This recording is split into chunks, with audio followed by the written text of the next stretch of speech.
Closing business session of SPJ 21 to order at, and this might be the last time I get to say this, 1:03 p.m. Pacific time.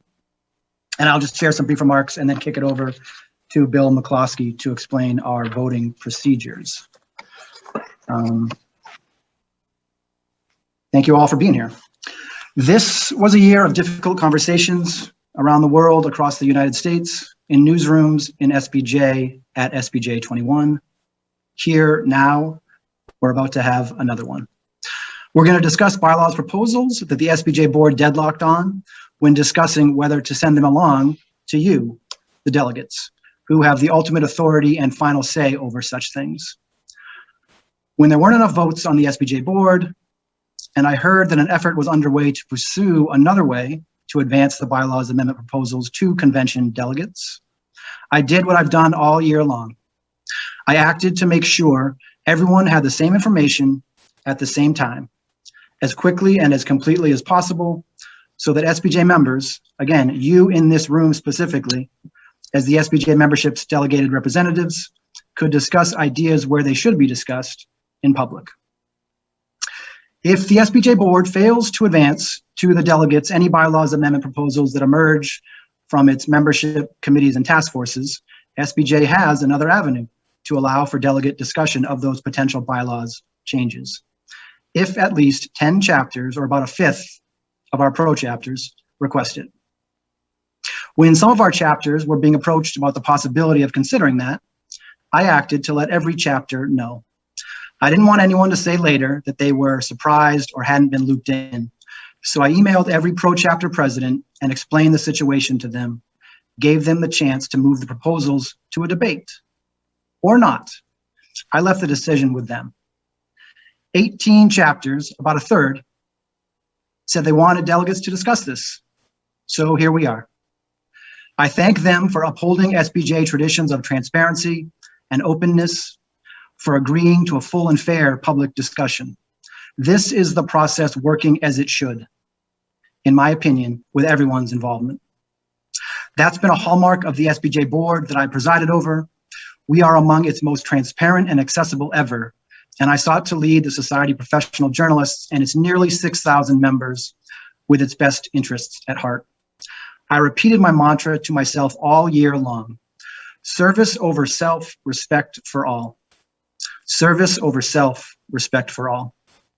I'm here for you. SPJ is here for you. We will have difficult conversations because we are one of the largest journalism organizations on the planet, and because journalism is under threat, and because a large number of Americans don't trust us per numerous polls, and because of fake news, and because weaponized hatred that this year led someone to scrawl "murder the media" on the walls of the US Capitol is a problem. Murder the media. Around the world, in the United States of America, journalists are under attack. Some are being assaulted by officers and civilians alike, being ignored, being jailed, being killed. The world is literally on fire, and we are the ones who must tell its story. Let's stand together to do it. So let's have another difficult conversation today, but let's show the world how to have difficult conversations. Let's do it civilly. Let's not disrespect or threaten one another. Journalism matters, and we are in this together. If we don't believe that, who will?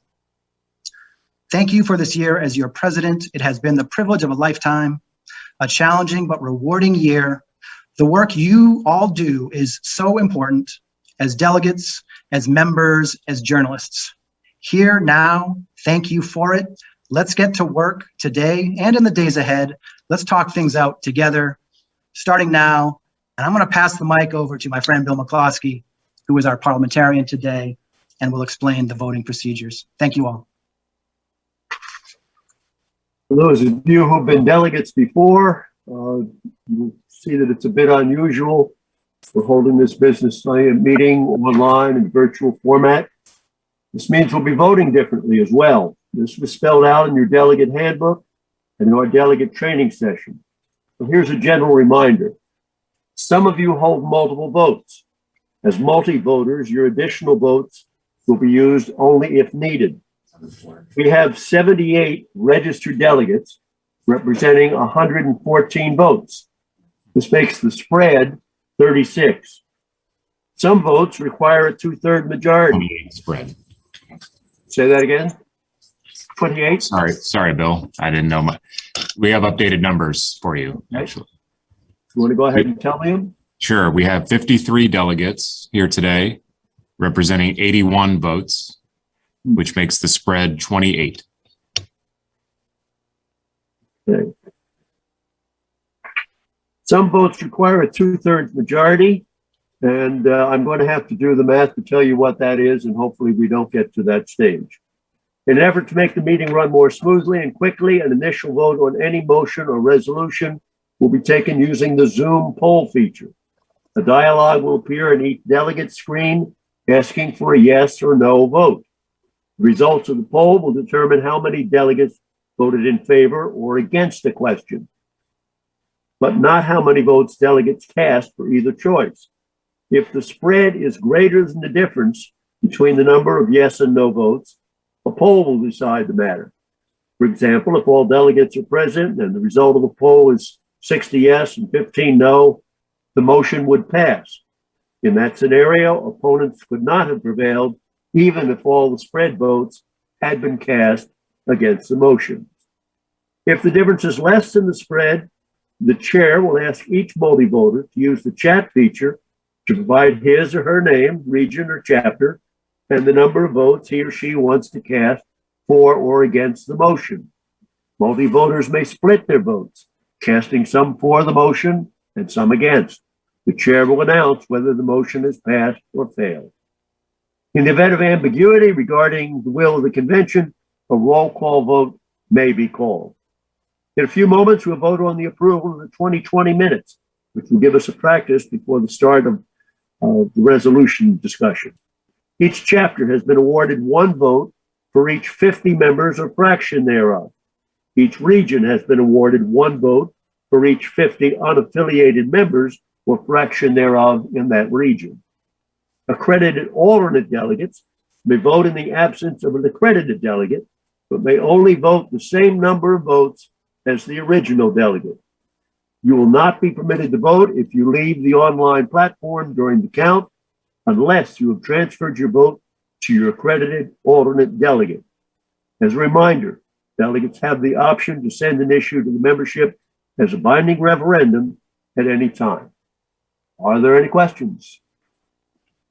Hi, quick question. For the 50 or fraction thereof, would that just mean if you have less than 50 members, you get one vote, or would that mean if you have 51 members, do you get two votes? It means vote. If you have 49, you get one vote. If you have 12, you get one vote. If Okay, you have but what? 51, you get two votes. Okay, all right, thank you. Keep the questions easy. All right, Matt, back to you. Thank you, sir. And I'm actually going to kick the mic back to John for our election results. Thanks, Matt. Hello, delegates. I have the opportunity and the privilege to share with you the results of our SPJ Board of Directors and Regional Coordinator elections, which concluded at noon Eastern today after 48 hours of voting. And so I'm going to share with you those results now. Later in the session today, we will do the swearing in. So these candidates, if they're not already delegates, will be joining us later on for the swearing in ceremony. So at that point, we'll be able to actually bring them onto the screen. I'm going to start with the regional coordinators. And as tradition, we're going to go ahead and reveal the vote totals each for each race so that you get a sense of that as well. Region 1. Our Region 1 winner is Chris Vaccaro with 186 votes. Chris is the regional coordinator for Region 1. In Region 2, our winner is Stephanie Overman with 99 votes. In Region 3, this is our only contested regional coordinator position. Michael Koretsky received 48 votes. Joanna Hernandez received 39 votes. Michael Koretsky is Region 3 coordinator. Region 6, Joe Radsky is the winner with 28 votes. In Region 7, Jason Edwards is the winner with 19 votes. In Region 10, Don Myers is the winner with 39 votes. In Region 11, Brian Horwath is the winner with 87 votes. And in Region 12, Jennifer Ellis is the winner with 44 votes.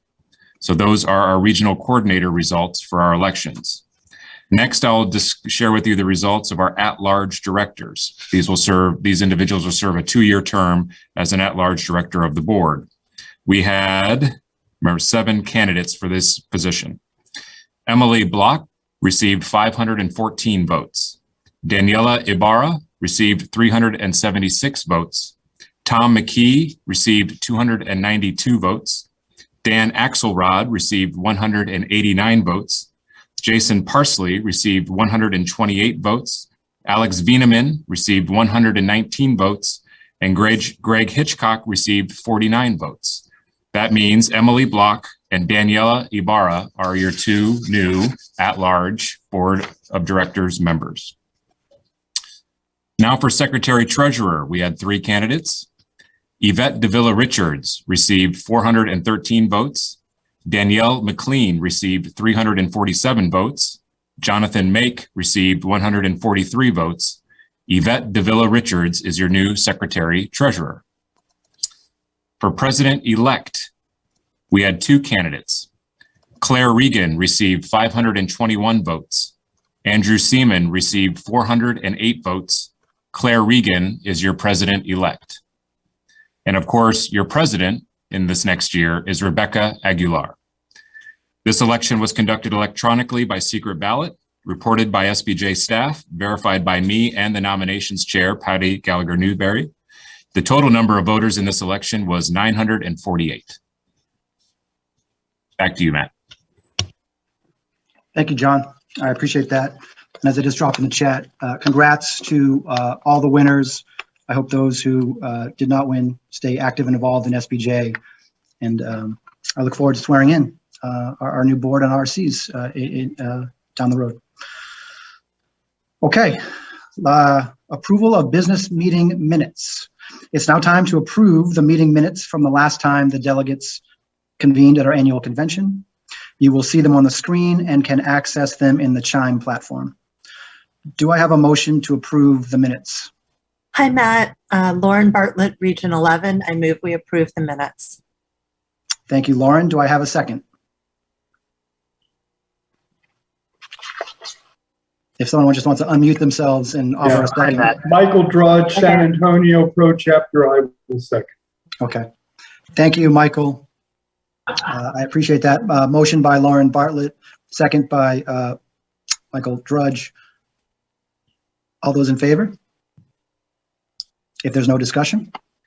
You want to do a poll, Matt, or are you going to do a voice vote? We can do, if you unshare the screen, I can just do a show of hands.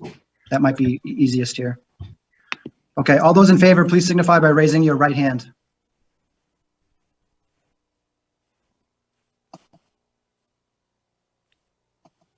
Okay, looks like about 1/3 of the people are not on video, but I'm declaring that consensus and the motions are approved. Thank you very much, y'all. The minutes have been approved. Okay, we will now address the proposed bylaws amendments that were sent to you and are now available on the Chime platform. An additional reminder on our process today: if you wish to speak to the convention, please indicate that by sending me as the chair a chat saying that you wish to speak. I will recognize those in order in which they send me their names, and then you can unmute yourself and speak. All others should remain muted. I will leave it up to the body to decide if they want to limit the amount of time that a speaker has, all speakers have. So let me know if that's something you'd want to consider, or we can proceed without such a limitation. There are 6 amendments to consider, and we will address them in this order. First, we will discuss the housekeeping changes listed as Proposal A. Second, we will discuss a change to how the selection of campus chapter advisors is made, Proposal B. Third, we will discuss and vote upon changing the nominations timeline so that candidates must declare 6 weeks before the election, Proposal C. Fourth, we will discuss and vote on changing the number of fellows of the society that can be named by the board in a given year. This is Proposal D. Fifth, we will discuss and vote on the changing of the position of president-elect to vice president and the rest of that proposal. This will be proposal E. Last, we will discuss and vote upon the bylaws amendments addressing how SPJ communities participate in the governance of the organization. This will be proposal F. Also, in addition to figuring out if you guys want to have any time constraints, I would also entertain a motion if anyone would like to consider any of those in a block. I imagine we're not going to consider all of them, but I would entertain a motion now to do so. And I see Lauren Bartlett's hand up. Lauren Bartlett, Region 11. I move we consider A and B in a block. I second Hazel Becker Pro, DC Pro. Okay, motion by Lauren and second by Hazel. And let me see. It looks like about half the group doesn't have their cameras on, so I think we should go to the machine. Okay, I'll go ahead and build out the poll here real quick, Matt, if you want to do any debate or discussion. Okay. Is there any discussion on this matter? Let me ask, do we need to vote to block those or before we vote to approve? Yeah, we do.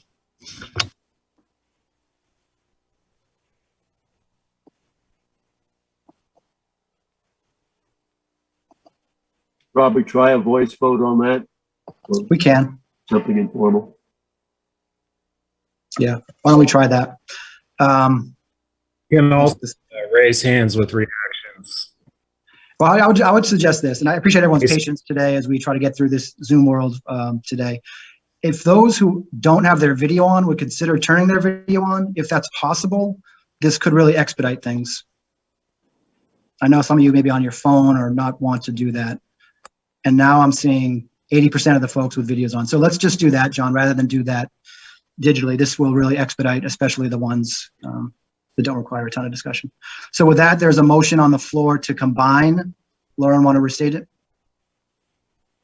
Yes, I move that we vote to combine A and B. Thank you. And the second there was by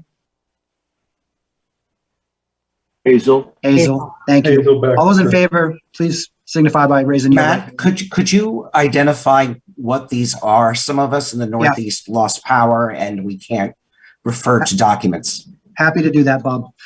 Motion A is the housekeeping amendments. Motion B is the campus chapter advisors, and the bylaws committee chair, Bob Becker, can explain those if the group would like a deeper explanation, or we can proceed. Seeing no request for that explanation, I'm going to ask for a vote. Raise your right hand if you would like to combine those two and vote on them at the same moment. And that overwhelmingly carries. So let's consider those two at the same moment. To start the conversation, I would entertain, do we need a motion to actually approve them now, or? yes. Yes. Okay, thank you. Who would like to offer such an amendment, such a proposal?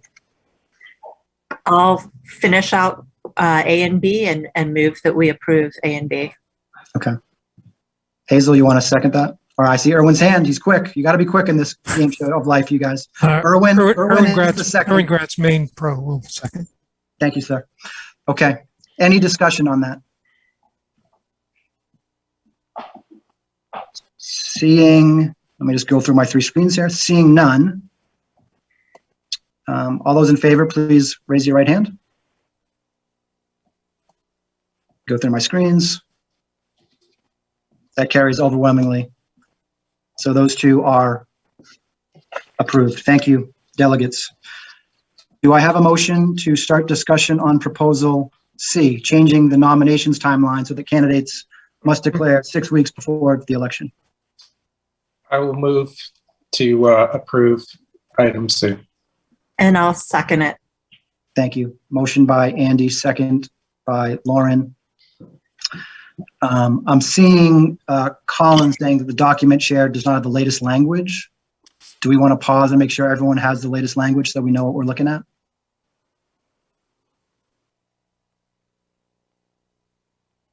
John? Yeah, we're discussing it here. That shouldn't be the case. Okay. Also, is Narissa here to talk about this measure as the Elections Committee Task Force Chair? Elections Task Force Chair. I gave her an extra now. She did not log into the waiting room, Matt. Okay.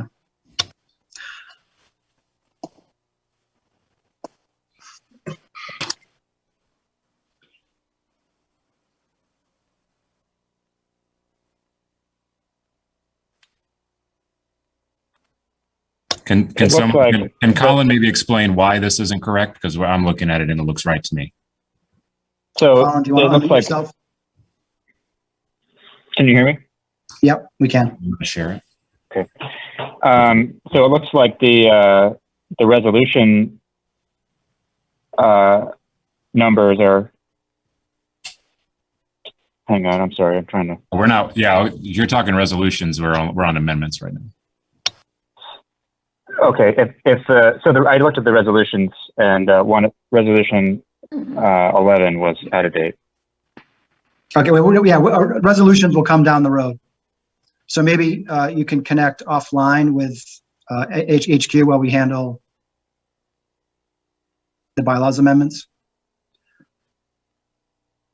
And so we do have a motion on the floor. I'd entertain discussion on this one. I know from the delegate chat Slack channel that there is some discussion coming. No one has messaged me in the chat to say they would like to talk, so maybe we have no discussion. But this is the time to speak up on that issue. Either raise your hand or drop me a note in the chat. Jennifer Ellis, you can go.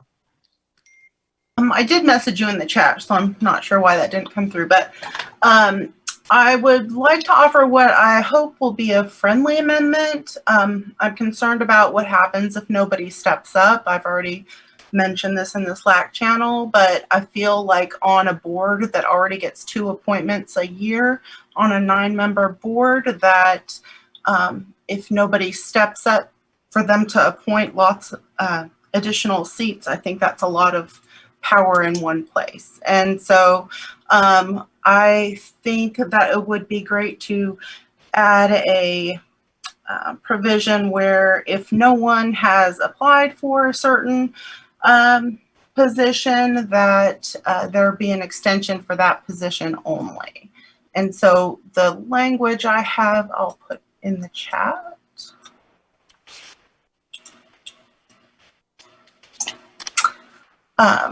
So any member of the society in good standing may nominate. Jennifer, let me interrupt you for 1 sec. Looks like you DM'd that to me rather than to all. Everyone.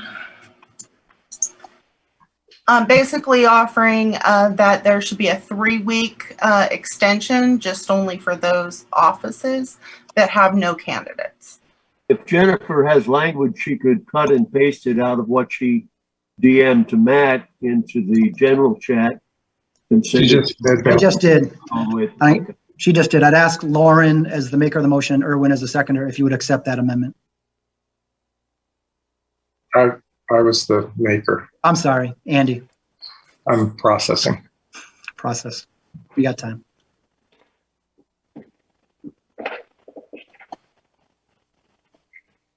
And I guess I'd call on the parliamentarian, Bill McCluskey, to ask, does that change, in your opinion, the substance of the proposal, which is not something that... No, it does not. Okay. As a seconder, I have a question for Jennifer. Would you be open to 2 weeks instead of 3? I would be, but other people that I've spoken to thought 3 weeks would be better, but I'm open to that. I would be open to 2 weeks. As would I. As a friendly amendment. So are the 3 of you in agreement? Okay. Can you just drop that? Giving it, I'm sorry, the language here is so giving it that it should be extended for that position to 2 weeks? No, I'm sorry, I misstated. The extension would be 2 weeks, so your language would be for that position to 4 weeks before the start of balloting. I'm okay with that. So yes, Matt, we're in agreement. Perfect. If you just want to drop that most recent language in there, that would be great. And Alex, you can go next. And then I do hear that Narissa Young, as the chair of the task force, is here. So Alex, I promised you would go next, so you can go. And then Narissa, you can speak next. Okay, I'll be brief. I see two potential issues, and Patty and I, of course, are the only two to have been nominated as chair after the RDs became off-board RCs. And it is more difficult to get volunteers for this job. I found it really working right up until the last minute. So I think this will be a large problem with the RCs. So that's one issue. However, I have a problem with extending the deadline for only those open positions without a candidate, because I actually do think that this going to 6 weeks favors insiders rather than the grassroots, perhaps people at the chapter level who hadn't thought about running until someone mentioned it. I don't see a reason to go to 6 weeks for any of the positions. I actually don't think there's really a major problem with the 5 days.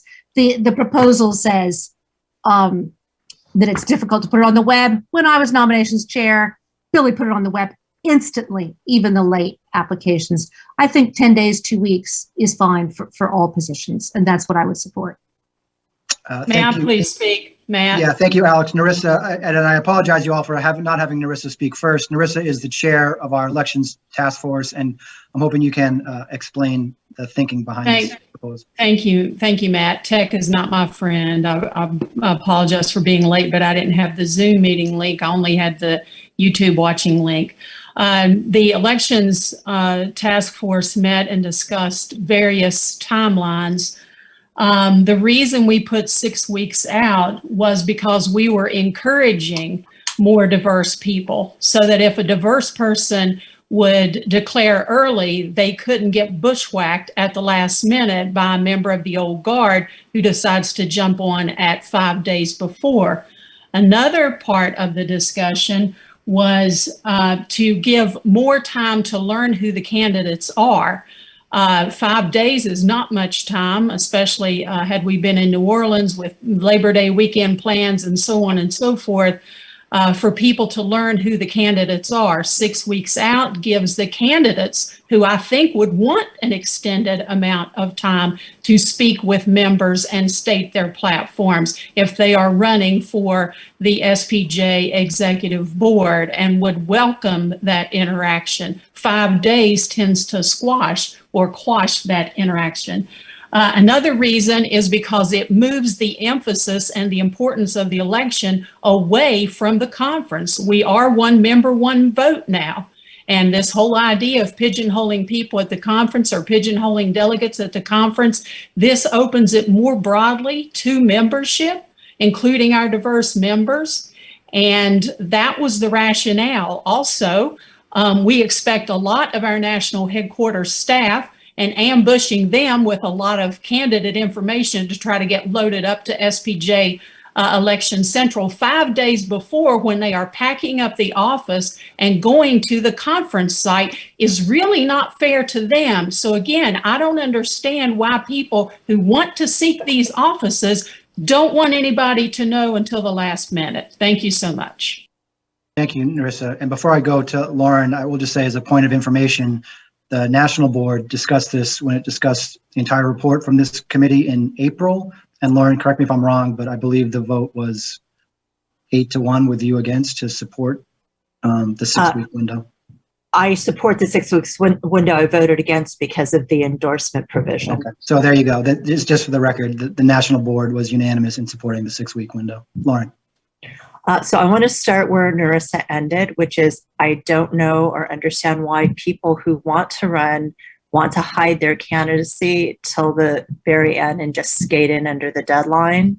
It's really important for our members to have engagement, and 6 weeks is short if you compare it to a municipal election. I looked it up in the city that I live in, and you had to declare by the second week of August to be a candidate for city council in November.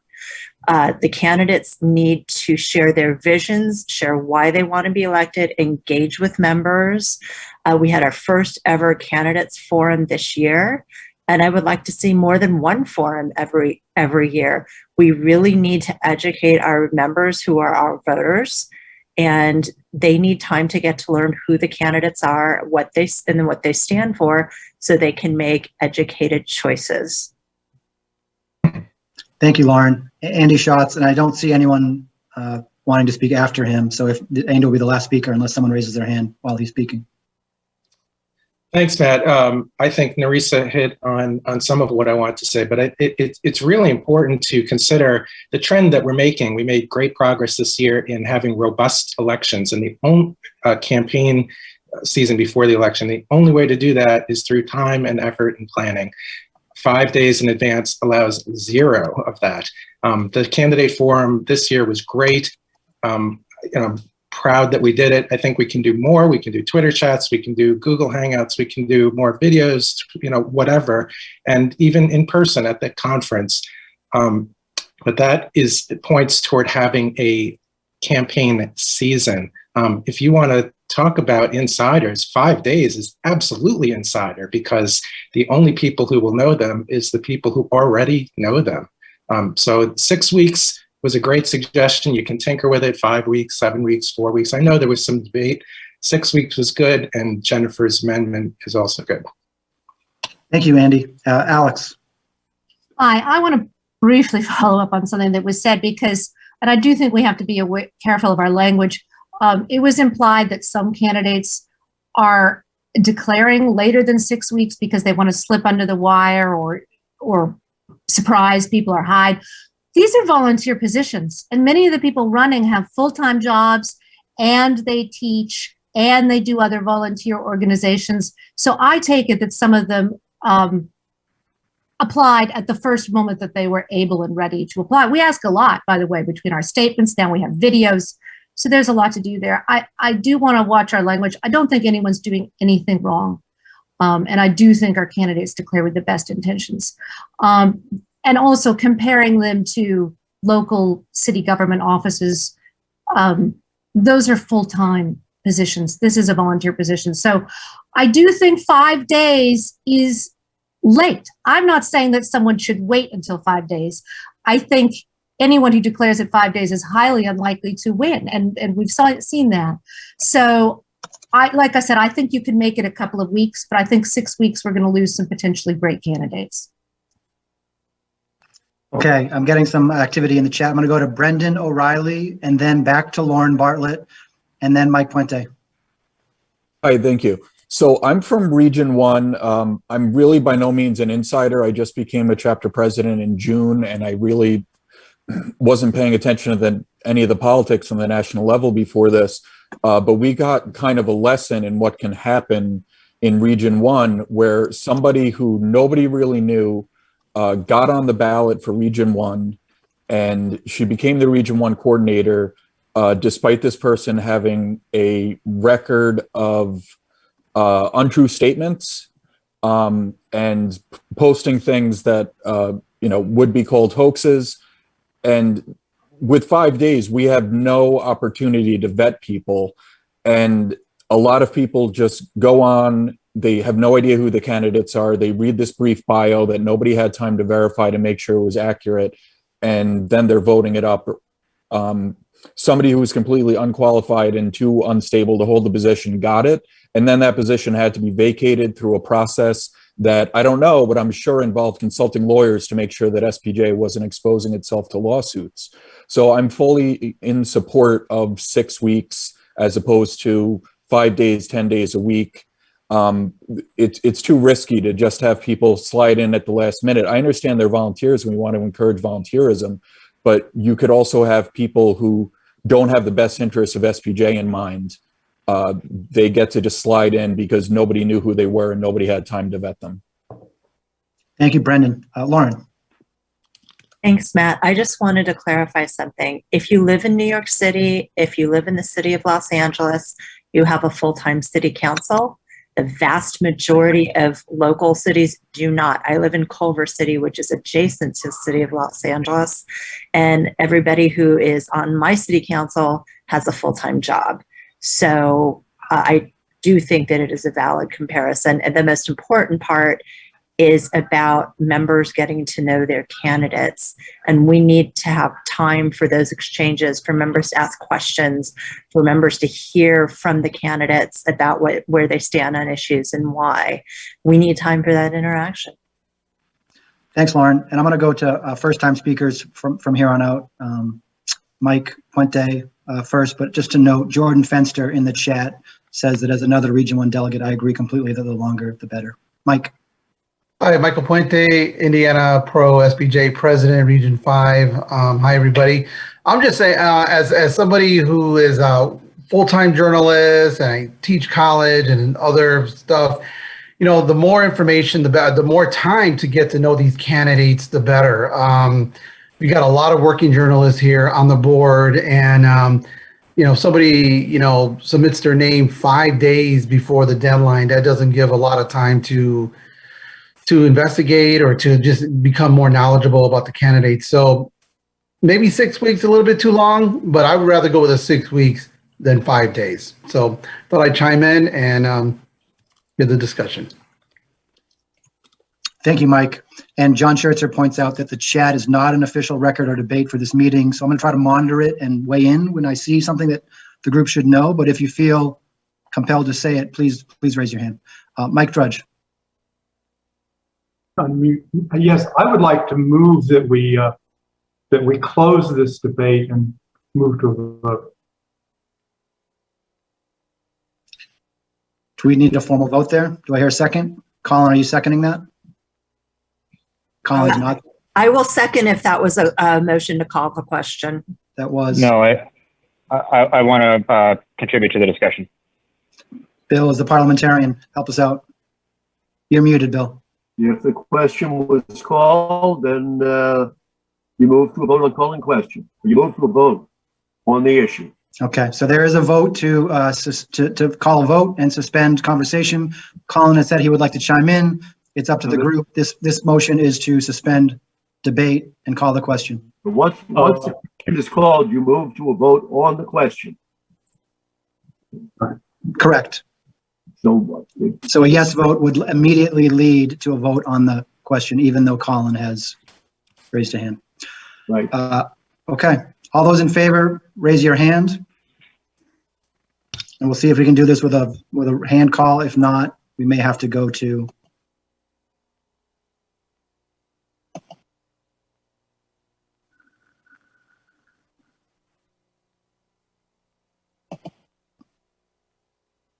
I'm going to say that there's enough votes to call that question, but if someone wants to second guess me, I'm open to that. And will that, let's move to the question. So this is now a vote on the merits of the proposal as amended and as was in the chat. All those in favor, please signify by raising their right hands. So this means 6 weeks, right? Correct. Do you, just for everyone's edification, Jennifer, can you drop the final language just so it's at the bottom of the poll of the chat? I'm sorry. And then you'll see the poll question has arrived.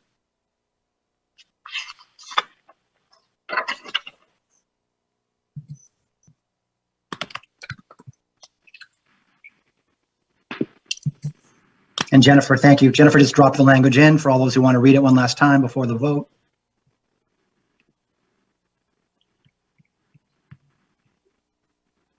As a reminder, John, how long are we leaving up the poll question? We don't have a time set, but we could leave it up for whatever you believe. 30 seconds, 1 minute. What do you think is? Yeah. I think I saw 30 seconds referenced in some of the earlier material. Let's try 30 and see how that goes. And you can take your hands down for all those who are getting tired with their arms up. So, and the other thing to point out is that we have, to update the numbers, we have 85 votes, 57 delegates, which means simple majority would be 43 to pass. And then the spread is 28 for if there's a difference of 28 or more, we need to have the multi-voters weigh in.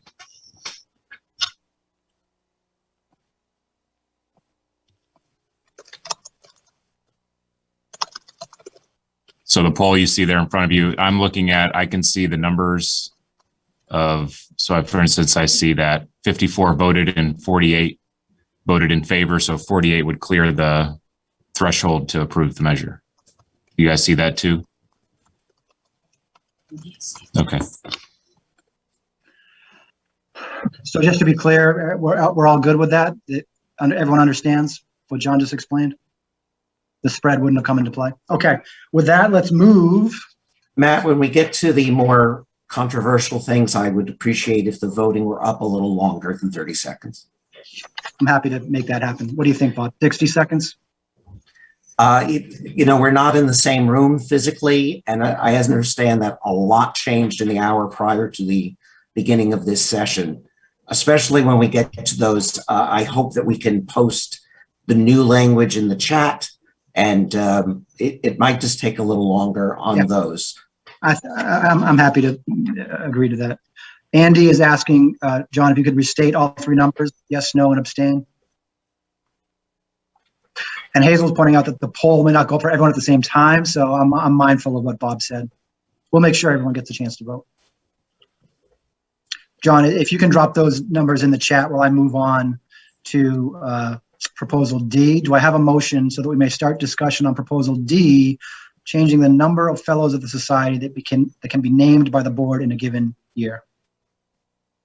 So moved. Lauren Bartlett, Region 11. Thank you, Lauren. Do I have a second? And Mike Drudge, if you could take your hand down if that's, unless you want to make the second. I'll second it. Conrad, Detroit Pro Chapter. Thank you, Beth Conrad, Detroit, with the second. Discussion. Emma. Yeah, just a quick one. It's not on this particular topic, but just right before we vote, can you just please restate what we're actually voting on with the language? There's been a lot of questions asked in the chat. Things are changing quite rapidly. Just restate the language before we vote so we know exactly what we're voting on. It's very clear. That would be my request. Yeah, we can do that. Thank you. I appreciate it. No, thank you for speaking up. And on this one, we would change the number of fellows of the society. Thank you for showing that, John, and who would like to explain the thinking behind this? Bob Becker? I believe that's Andy's. Andy? Yes. I'll comment on this as the chair of the Awards and Honors Committee. We put forward this recommendation. We saw it really as a housekeeping thing. I've heard some debate, but I'll explain it. The bylaws currently say no more than 3 fellows may be elected each year. If you look what happened the last 2 years, last year, the committee was unaware of this. We put forward a certain number that was more than 3, I believe it was 4. The board ended up approving 5, including one that was posthumous. So we both did not pay attention to that. This year, the committee was aware of that, and we structured our recommendations so that we were recommending 3 and then providing other options if the board did something separate. The board ended up approving 4, and I'm told that the board suspended the bylaws. I was not there for that vote, so I don't know exactly what happened. But just to be clear about anybody who's critical of the idea, don't remove 3, the committee's thinking was to not just throw it open to any number. We think that this is something that should be set out by policy. There are certain things that shouldn't be in the bylaws because they could change every so often, and you don't want to keep changing your bylaws. It's much easier to set policy. So the committee would set a policy with guidelines and present that to the board. Anybody who is upset that we are continuing to approve more than 3 needs to direct that to the board because the board made that decision this year. Thank you, Andy. Why don't we go to the chat? And John, I can't see the hands. If you want to, I think we've shown that, and Andy has explained it sufficient enough that we can take that down. If anyone disagrees, just let me know. Who would like to speak on this matter? Let me scroll through my screens. I'm not seeing any hands. So, Fred? Yeah, well, I've only followed this issue peripherally, but there was a question about a situation like Afghanistan erupts and you want to name someone a fellow really quickly, get them into the country or out of Cuba or out of wherever, and have some flexibility there, and maybe have 4 fellows 1 year or 5 fellows 1 year. And then what Andy said about having that be a policy as opposed to a bylaw adds that flexibility. Can someone speak to that? I kind of vaguely remember that discussion. Yeah, I mean, I think if your inclination is to support that line of thinking, you would vote in favor of this bylaws change.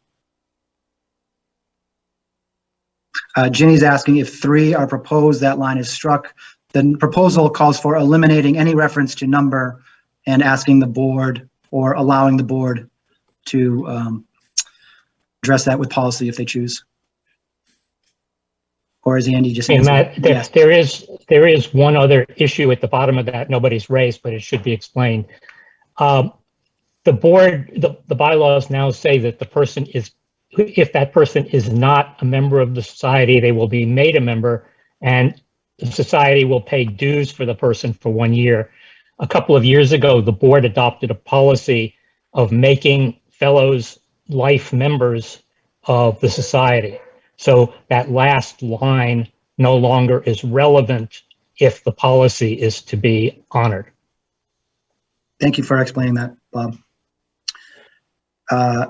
Any other hands up? Why don't we move this matter? So just for clarification, again, this would eliminate the 6-week window and the reference to dues. Oh, I'm sorry, Hazel. I call a question. Hazel Becker, DC Pro. Michael Drudd, San Antonio. We will second that motion. Okay. So Bill, do we need a vote to call it and then a vote, or can we just, okay. We can just vote on it? You move directly to a vote. Okay. Once the question's been called. Thank you, Hazel and Michael. All those in favor of this is the real vote here. Please signify by raising your right hand. We'll do it on video if we can. And that one passes by consensus. Thank you all for that conversation. Moving on to proposal E.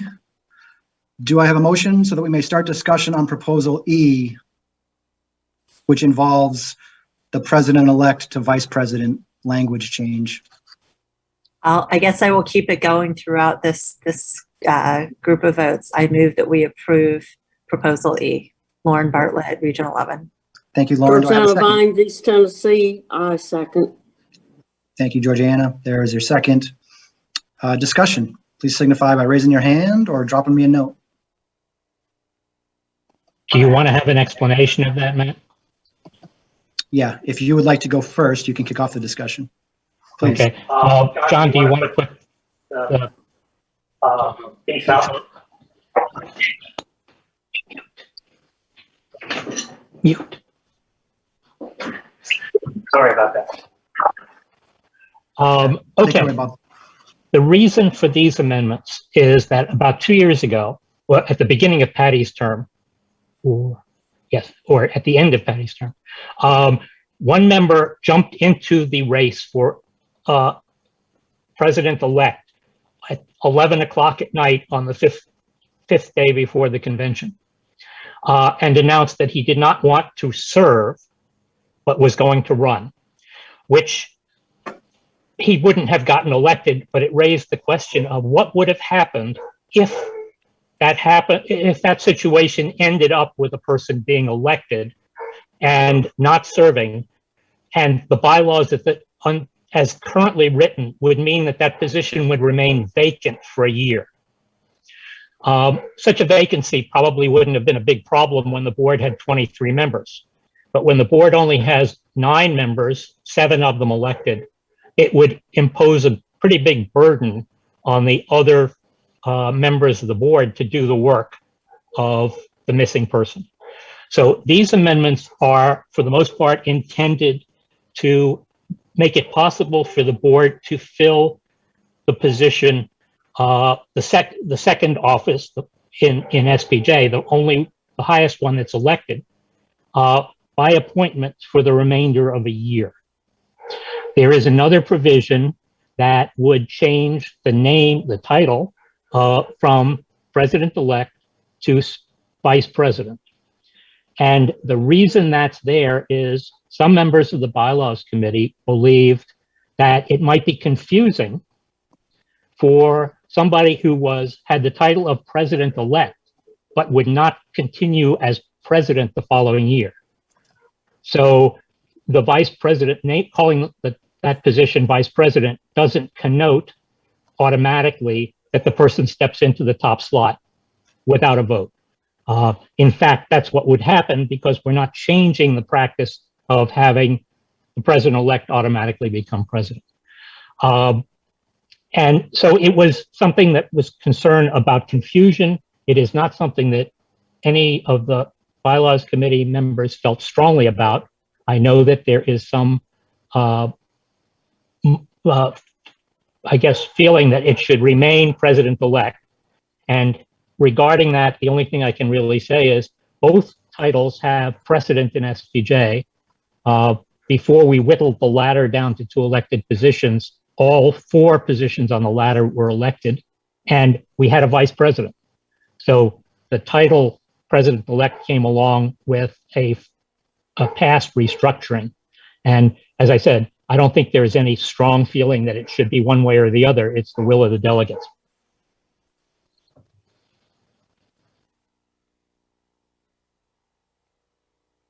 Thank you, Bob. I'm finished unless there are questions. Thank you.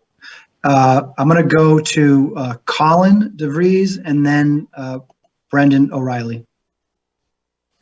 And then I see some other hands. I'm sorry, Colin. I see some other hands going up, but I can't see everyone's screen. So, John, if you can toggle back to thank you very much.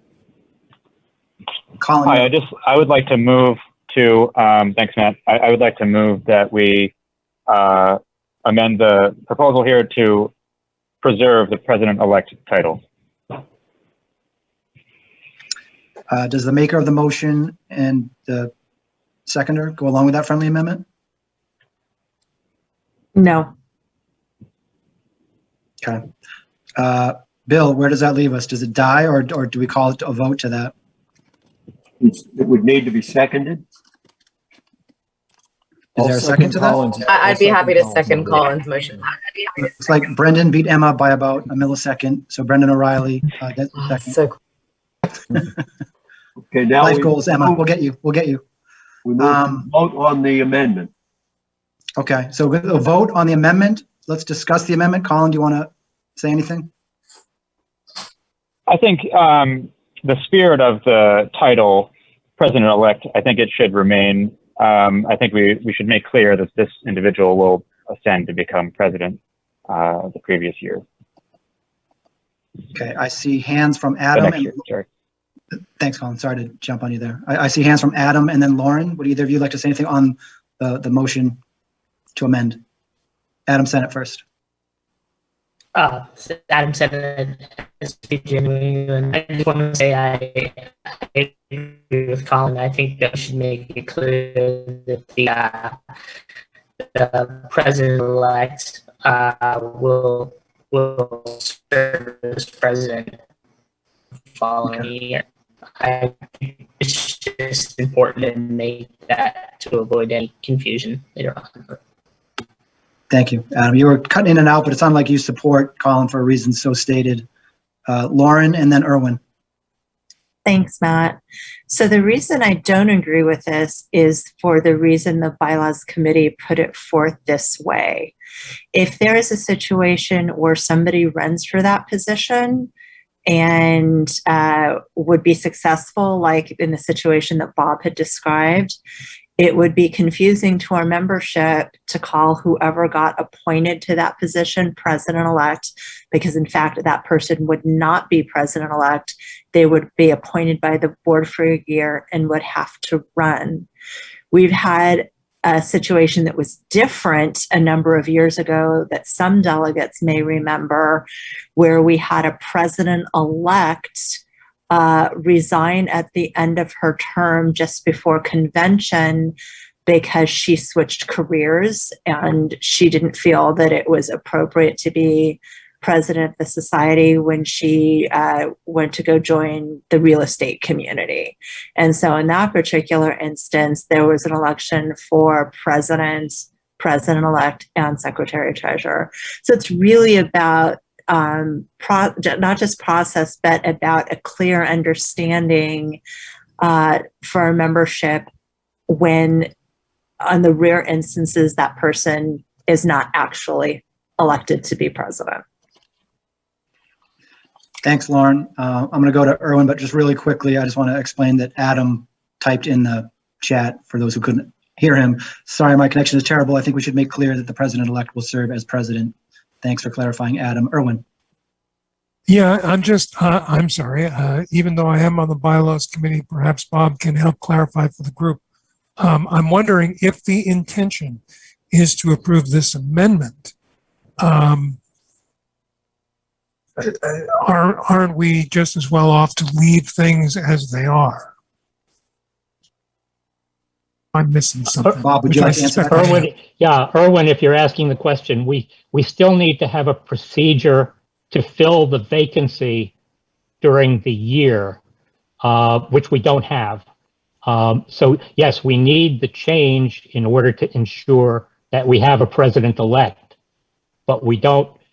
But as Lauren said, if the person is appointed, they will not succeed to become president. They will have to stand for election the next time. So that was the distinction we were dealing with. Exactly. Okay. Thank you. Thanks. I'm going to go to Alex, and I'm just going to take the chair's prerogative to note that there's no financial cost with this. We don't get business cards, so it really doesn't matter. Little levity. Alex, take it away. Yes, you have to make your own business cards in this line of work.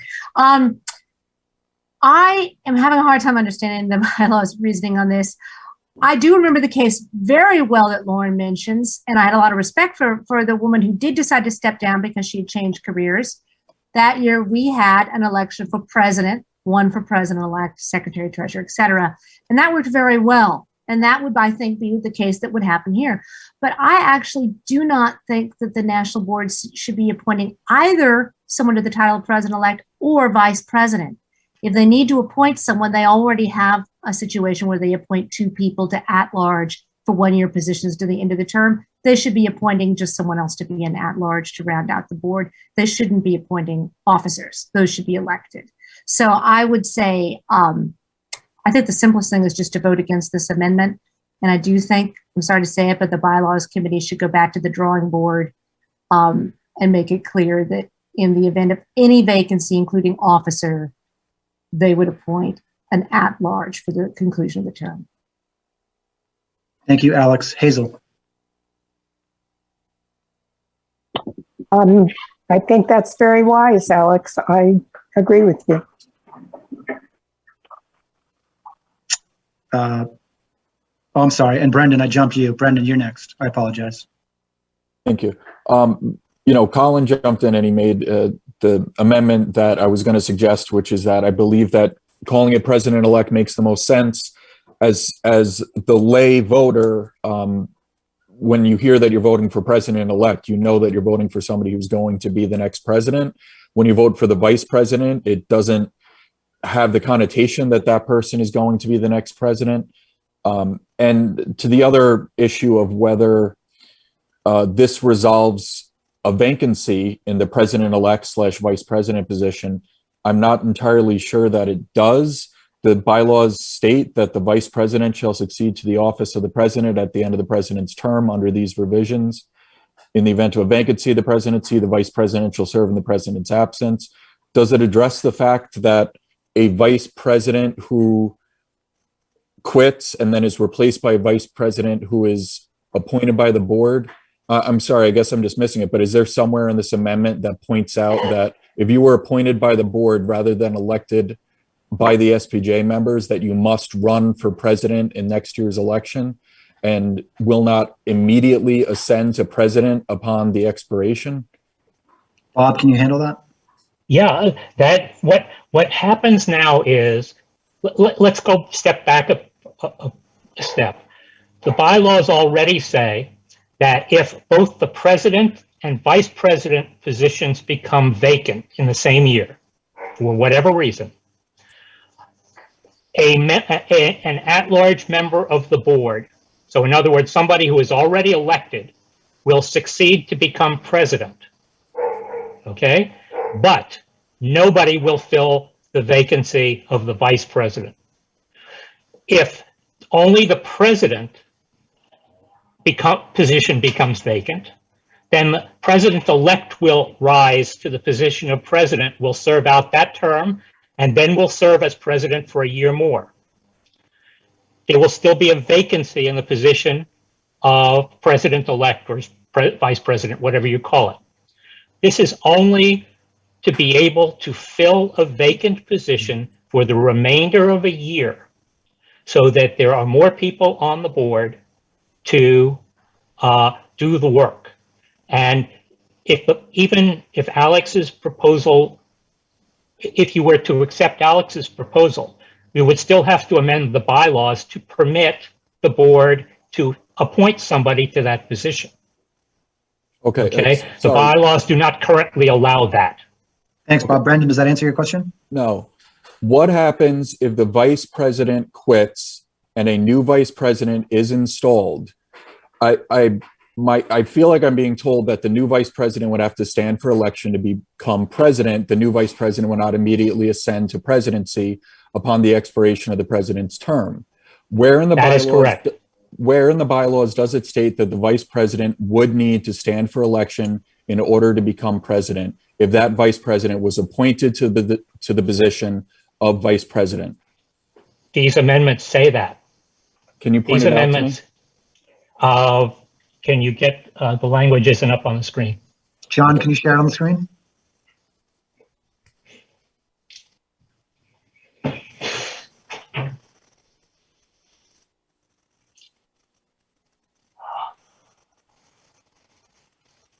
It says, should vacancies occur in both top offices, the board shall designate one of the elected directors to serve as acting president until the next election. My question is, what happens if only the vice president quits and the vice president C is filled by the board? Section 6 says the vice president shall succeed to the office of the president at the end of the president's term. In the event of the vacancy in the presidency, the vice president shall serve in the president's absence or incapacity and shall ascend. Okay. Right. After serving the unexpired term. Okay. So my question is, what happens if the board appoints a vice president?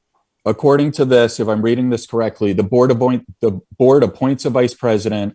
That vice president becomes the next president. So that's somebody who was never elected on by the members, was never elected president, was never elected vice president, was never elected president-elect, becomes the next president. That is what it says.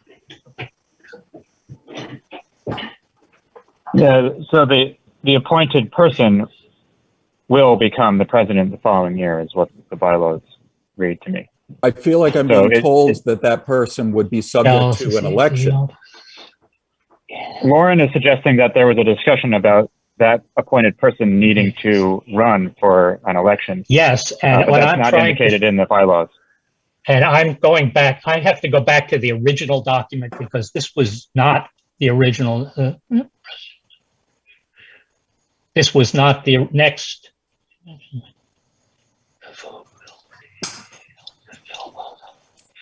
I think there may be something missing from this version. And let me go back and get the original. If that's the case, this is the version that was presented to the delegates 60 days ago. So if there was Matt, it actually isn't. It's a version that was created for use for uploading recently. And that's the problem, I think. So I would need to go back to the original document and I'm looking at the original document as was uploaded to Chime Live. And I there's understand what. That's not the I original understand document. that, but that's not the original, that is not the document that was circulated to the membership. Wait, so the one that's on the screen share right now is not the right one, and the one that's uploaded to Chime Live right now is also not right? If you'll just give me a minute to get the document I'm looking for. In the interest of time and thinking this may take a while, can we? Mr. President, can I suggest that we table this till later in the meeting? That'll give Bob a chance to find. That was just what I was going to ask for. Thank you, Erwin. Do I have a second for that? Second. Second by Andy Schatz. So motion by Erwin and second by Andy to table this until, to be clear, Erwin, are you saying until after the communities debate or when he Until finds later in the meeting. You can call it back whenever you like. 10-4.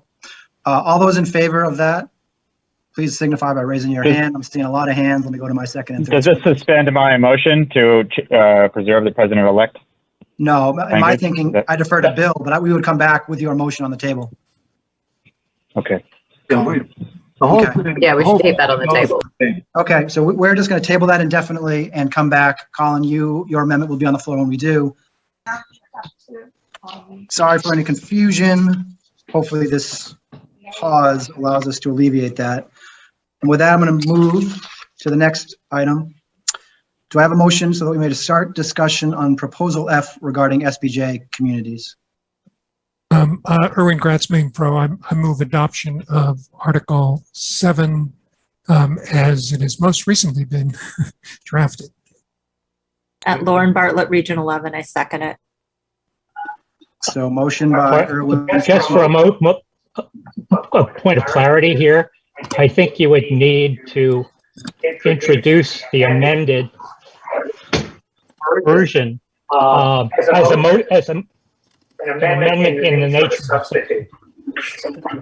I got an echo. Are you suggesting, Bill, do we need to take the original up and then amend it? Well, I'm sorry. You're talking about F, is that right? Say Well, that again. what happened is there's an amendment in the nature of a substitute is in effect what it is. And I guess there are two ways to do it. One would be to introduce the original version as it was published and then to amend it with what Erwin has. I'm inclined to do that. That seems to follow the letter and the spirit of the, so the motion on the floor is to move what was sent to delegates 60 days ago. All those in favor? I'm still unclear on exactly what we're voting on. We need The original. Yeah, well, you need a motion. You need a motion. We have a motion from Erwin and a second by Lauren, correct? Or do you need to restate the motion? We need now to amend it with the substitute language, which we did post to Slack a little while ago, and I can, give me a moment, and I will. Staff was not provided with any substitute language, just an Yeah, FYI. I know. I would, to start this conversation, I would entertain a motion on the original proposal. I think we'll need to amend it in a subsequent vote. For purposes of discussion? Correct. All right. Erwin, are you okay with that? You don't need to. I'll move the original proposal and then we'll deal with it. And I'll second for purposes of discussion. And so then we can bring in the amendment. Okay. All those in favor, please signify by raising your right hand. No. We don't have to vote on it. Oh, We just have to have it on the floor. okay. It's on the floor. Who wants to? Then Erwin? Erwin, you're going to explain, do you have your current version? Can we see the version? I can't Can you see email Slack it? here. Can you email it to John so we can put it on our screen? I can upload it into the chat window, I believe. Yeah, and in the meantime, to keep things going, I move the amended version. Do I have a second for And that? I'll second that. And a second by Erwin. Oh, wait a minute. I'm just. I don't know what we're saying. No one has even. How can we vote on something? when we have? Hang on. We're getting the language. We're getting the language to. We can't vote that we go ahead. You're not going to have to vote no one until we get the language until it's clear. So let me explain what you'll see hopefully momentarily. Okay, pretty straightforward. The proposal will still be largely as it is. the major exception is we are removing a section that would require communities to have delegate votes at this meeting. That's what's coming out. So what we need to do is get you the John, can you share that? that removed. Zoe's been doing the screen sharing, Matt, and so we I'm sorry. you have to give us a minute because this is news to us. I appreciate it. Colin just shared a document, a Word doc that looks like draft communities in there, in the chat.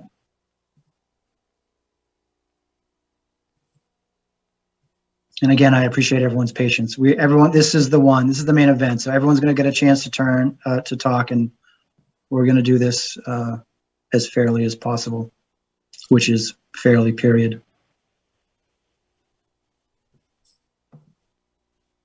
So what we're seeing here, this is the latest version.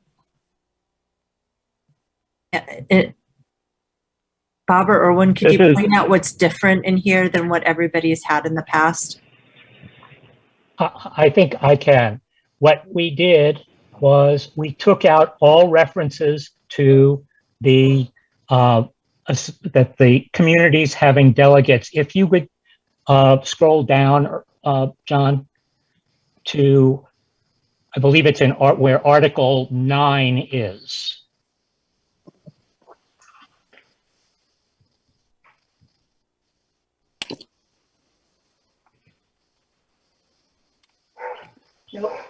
I'm sorry, it's okay, Article.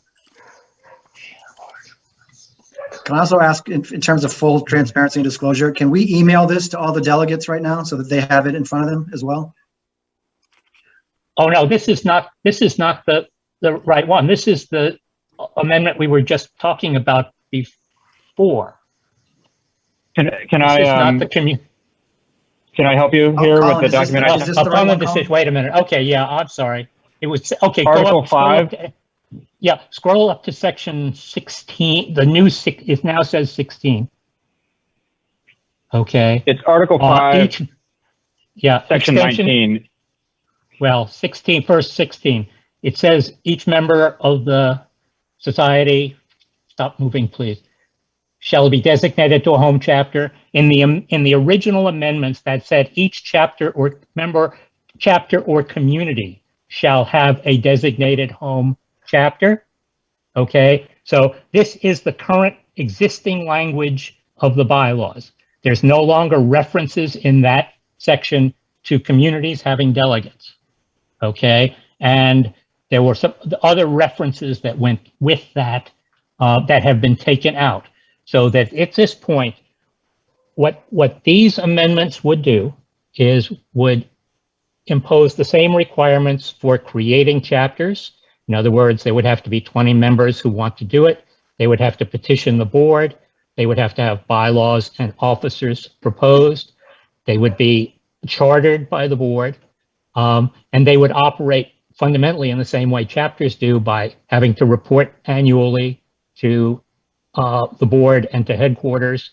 And in that respect, they would be the same as chapters, but all of the references to community members having home chapters or home communities and all references to communities having delegates have been removed, going back to the existing language in the bylaws. Thank you, Bob. Thank you, John. So I'm just going to put pause on this for a second and take a 30,000-foot view, because I imagine many people on this call are seeing this like I for the first time. So what I'm going to ask is, first step is John or someone from HQ is going to email you all a copy. So you'll all get a copy in your email right now. And then I want to ask Bob Becker to explain this as if we're all seeing the existing version, as if we're all seeing it for the first time. And then I want Erwin or Colin, whoever, can speak specifically to what's changed and how that change came about, and why we're seeing a new version rather than the one that we all saw in the document. And then I have a request, thirdly, from Hazel Becker to speak on behalf of the communities. Hazel, are you saying no, Ginny is speaking, or are you saying that to someone else? Because I'm not tracking that. unless I hear different from Hazel, that's the order that we're going to go in. Back to Bob for a high-level summary, hopefully brief, as everyone is getting this in their email box. Then to Erwin or Colin, you guys Sorry. can flip a coin. I'm sorry, Matt. He keeps making me mute and never mind. Okay. Hazel, do you want to speak third or no? Yes, please, Okay. but I'd like to speak first. Well, I'm going to go to Bob just to explain this, and then to Colin to explain Such it the always is, Matt. change, and then That's to fine. you as a member. Go to him. Go to him. Okay, Bob, please briefly explain this. And John, let us know when delegates can expect or should see this in their email boxes. It just should be hitting inboxes now. Okay, you should be seeing it. It seemed there was a lengthy debate in Slack and in the Gaggle platform about these amendments. Most, if not all, of the objections appeared to be related to giving delegates so that they could vote at the convention to the communities in an effort to reach a compromise that would be satisfactory to the opponents of these amendments, and that would work to institutionalize communities in SPJ so that they, under the bylaws, would have the same expectation of the executive director and staff as chapters have. We removed this version of the amendment removes any reference to giving delegates or assigning delegates to communities based on the number of members in those communities. So, and therefore also eliminates any reference to members of chapters and or communities having to select a home chapter or community as the place where they were counted for purposes of assigning delegates. Other than that, all of these proposals are exactly the same as the ones you received 60 days ago.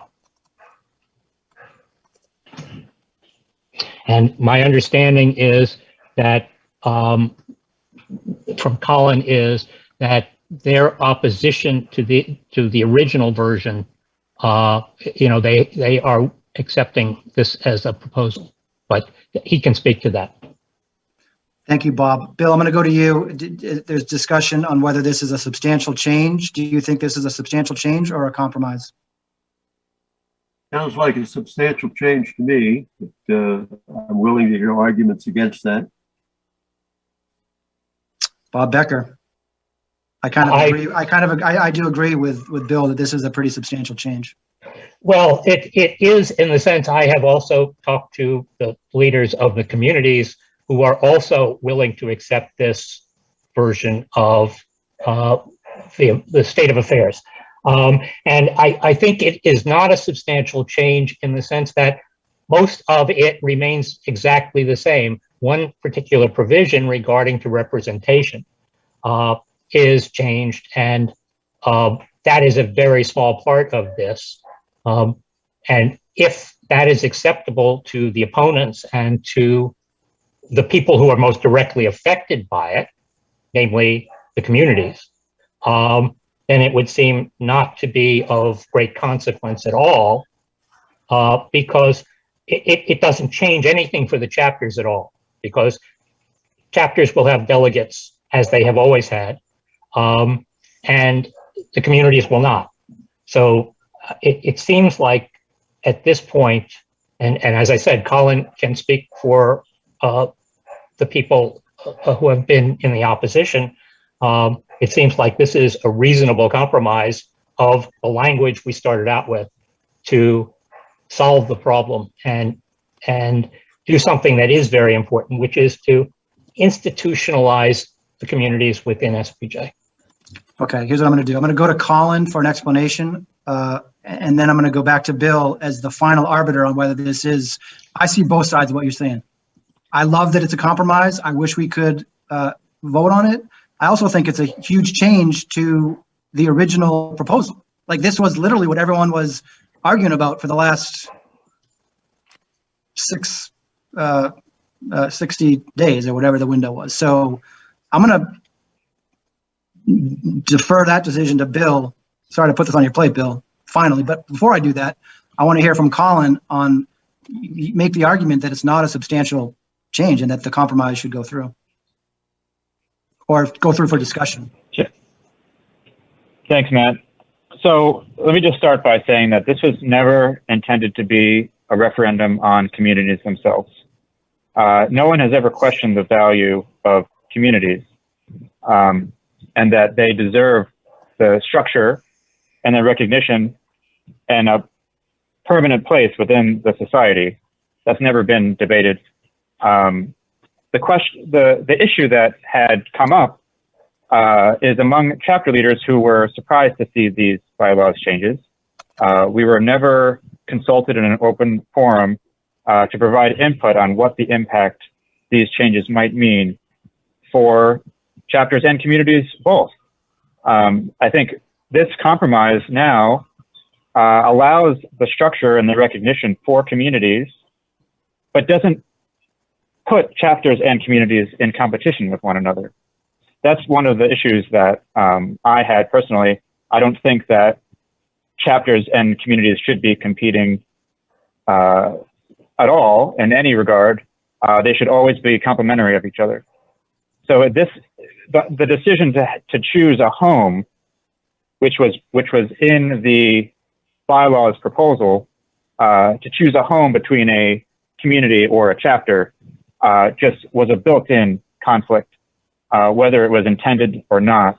And that we all, a group of us, thought was bad for the future of our society.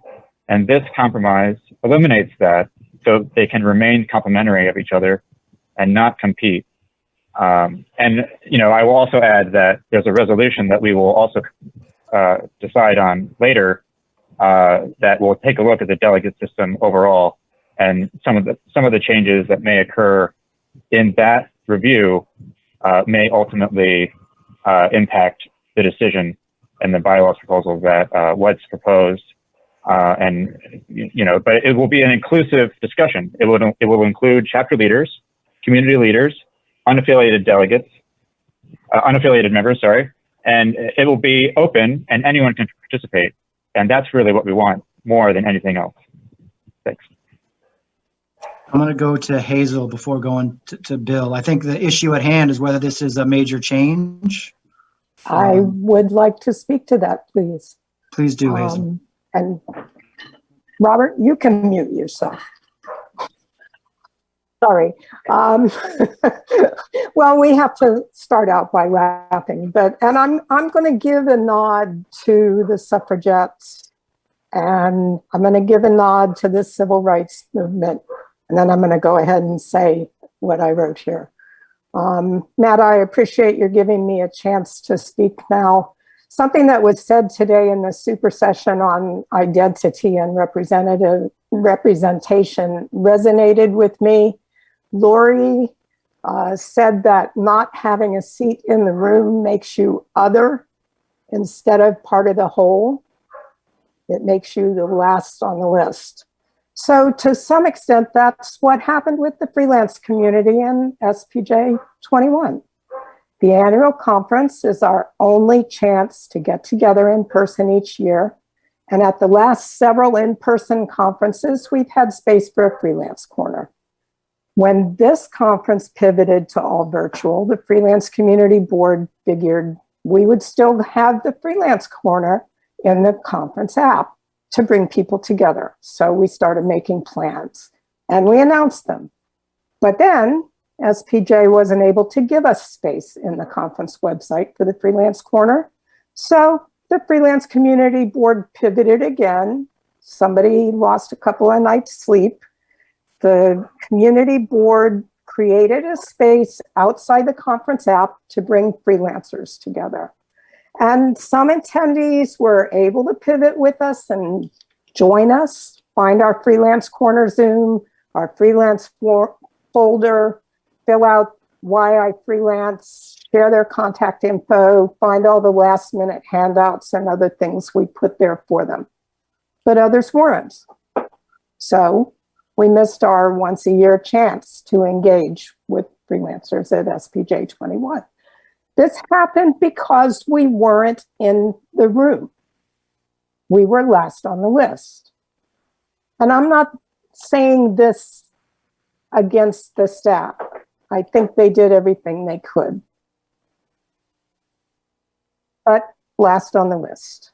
And so then later in that same super session, Polly Denaclaw said she shouldn't have to defend telling a story about minority communities when the question in the news meeting is asked, why should readers care? The answer is just because they should.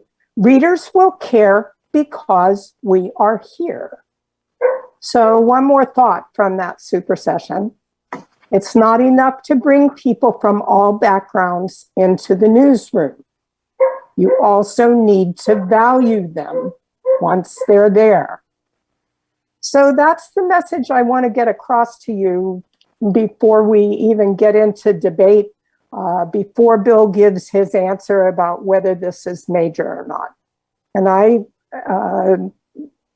adore Bill. I will go along with whatever he says. But this is what I want to say to the delegates. The communities are here, and SPJ members, all of you, should care that we have representation because we are here. And this isn't only the freelance community. There are other communities too. But you should acknowledge the communities by letting them in the door through the bylaws. Yes, that's a major thing. Giving us a voice, giving us a vote, that shows you value us. So one last word. To tell our story, to claim our place, we need to be in the room. So I urge you delegates to vote in favor of bylaws amendments. Bring us into the room. And I really hope that you will get the chance to show us that you value us. Thank you very much. Thank you, Hazel. And you know that I value the communities. I think this has become a question of whether it's a substantial issue. And, there may be no more respected or neutral party than Bill McCloskey here. So I hope we all agree to that fact. And we're going to put a lot of weight on your shoulders now, Bill. Oh, sir, the weight is on your shoulders. I just get to tell you what the bylaws. I get the recommendation, yeah. That's right. The amendment clause of or article of the bylaws says that a proposed bylaw amendment may be amended by the convention, provided that such convention amendment is approved by 2/3 of the delegates. So if we've got 90 votes in the room, that would be 60 votes to approve this change. And that the convention amendment does not change or add to the general subject matter of the proposed amendment. I think the general subject matter is still communities, and it does not add. In fact, it subtracts. Provisions of this shall be enforced by the presiding officer, whose ruling may be appealed to the convention and may be overturned similarly by a 2/3 vote of the delegates. So how do you rule, Mr. Chairman, Mr. President? So your guidance is that this is not a substantial change? It does not add to the general subject matter. I think Bill has read the language there, and I think I'm going to go along with his recommendation. And we're going to take a vote on this new version. Regardless of how this vote goes, I just want to say I respect that on a very emotional, divisive issue, you guys tried to do what people of disagreement should be doing in this country. This is exactly what I said this country should be doing, and we are role modeling this for people. So let's proceed with the discussion and discuss the merits of the new proposal. And with that, I see a bunch of hands up, and I'm going to go in order as I see them. Mike Drudge, Lauren Bartlett, Andy Schatz, Bob Shapiro. Mike, you're first. Okay, thank you, Matthew. I want to say that I believe this is a substantial change. Not only am I president of the San Antonio Pro chapter, I'm a member of the international community. And I would just endorse and echo everything that Hazel said a few minutes ago. I'm very active in my chapter, but I think that the international community and freelancers deserve to have representation for those who are not in chapters. We even have problems, frankly, with our unaffiliated members. There are some regions where there is nobody representing them here at this convention, and that's not right. We need to probably address that, the future board, that particular question. But I would just say that I don't like this change, and I'll finish with that. Is that, so to Bill's point, my ruling can be second guessed by the delegation. Are you putting a motion to revisit that issue of the substantial change? Or are you just raising your concerns? I've raised my concerns, but sure, I'll make a motion that we overrule the parliamentarian and declare that this is a major change. Do I have a second for that? The bylaws don't say anything about substantial or major. They just say, does it change the subject and does it add? And this does not do either. Okay. So to be clear, we're revisiting my ruling that this can proceed. Is there a second? I'm not hearing one. I'm sorry, Matt. A second to voting. Sorry, it's Kelly Davis. Hey, Kelly. Hey, a second to voting that this is a major change and not shouldn't move forward. To Bill's point, it's not technically a major change. It's Bill can read the language again, but the ruling was based on the wording in the bylaws, so we should repeat the wording. And then Mike is asking for my call to be paused, to be sidelined. Does that make sense? Does that answer your question? I think I want to second what Mike is saying, but I'm sorry. Now I'm totally confused. Yeah, Bill, could you read the plain language of the bylaws here that on which the ruling was based? But the motion on the floor is to overrule Matt's decision that the convention amendment does not change or add to the general subject matter of the proposal that you got 60 days ago. So he has ruled that this does not add to the general subject matter. Add or change. It does change it. I'm going to second Michael's what Michael said. Okay. Discussion. You know, Mr. President, before we move on to a vote with it, boy, there are a lot of other people that wanted to talk here before this one was before there was a motion here, this current motion. And just in fairness, shouldn't we not allow some of these other people to talk about it? I would love to. I mean, I think I defer again to the parliamentarian. This is where we get in the weeds of Robert's Rules of Order, where the current motion holds. Bill? You got to vote on the current motion. You can keep debating the motion, and during that debate, people can, I guess, jump over the wall a little bit and talk about other things.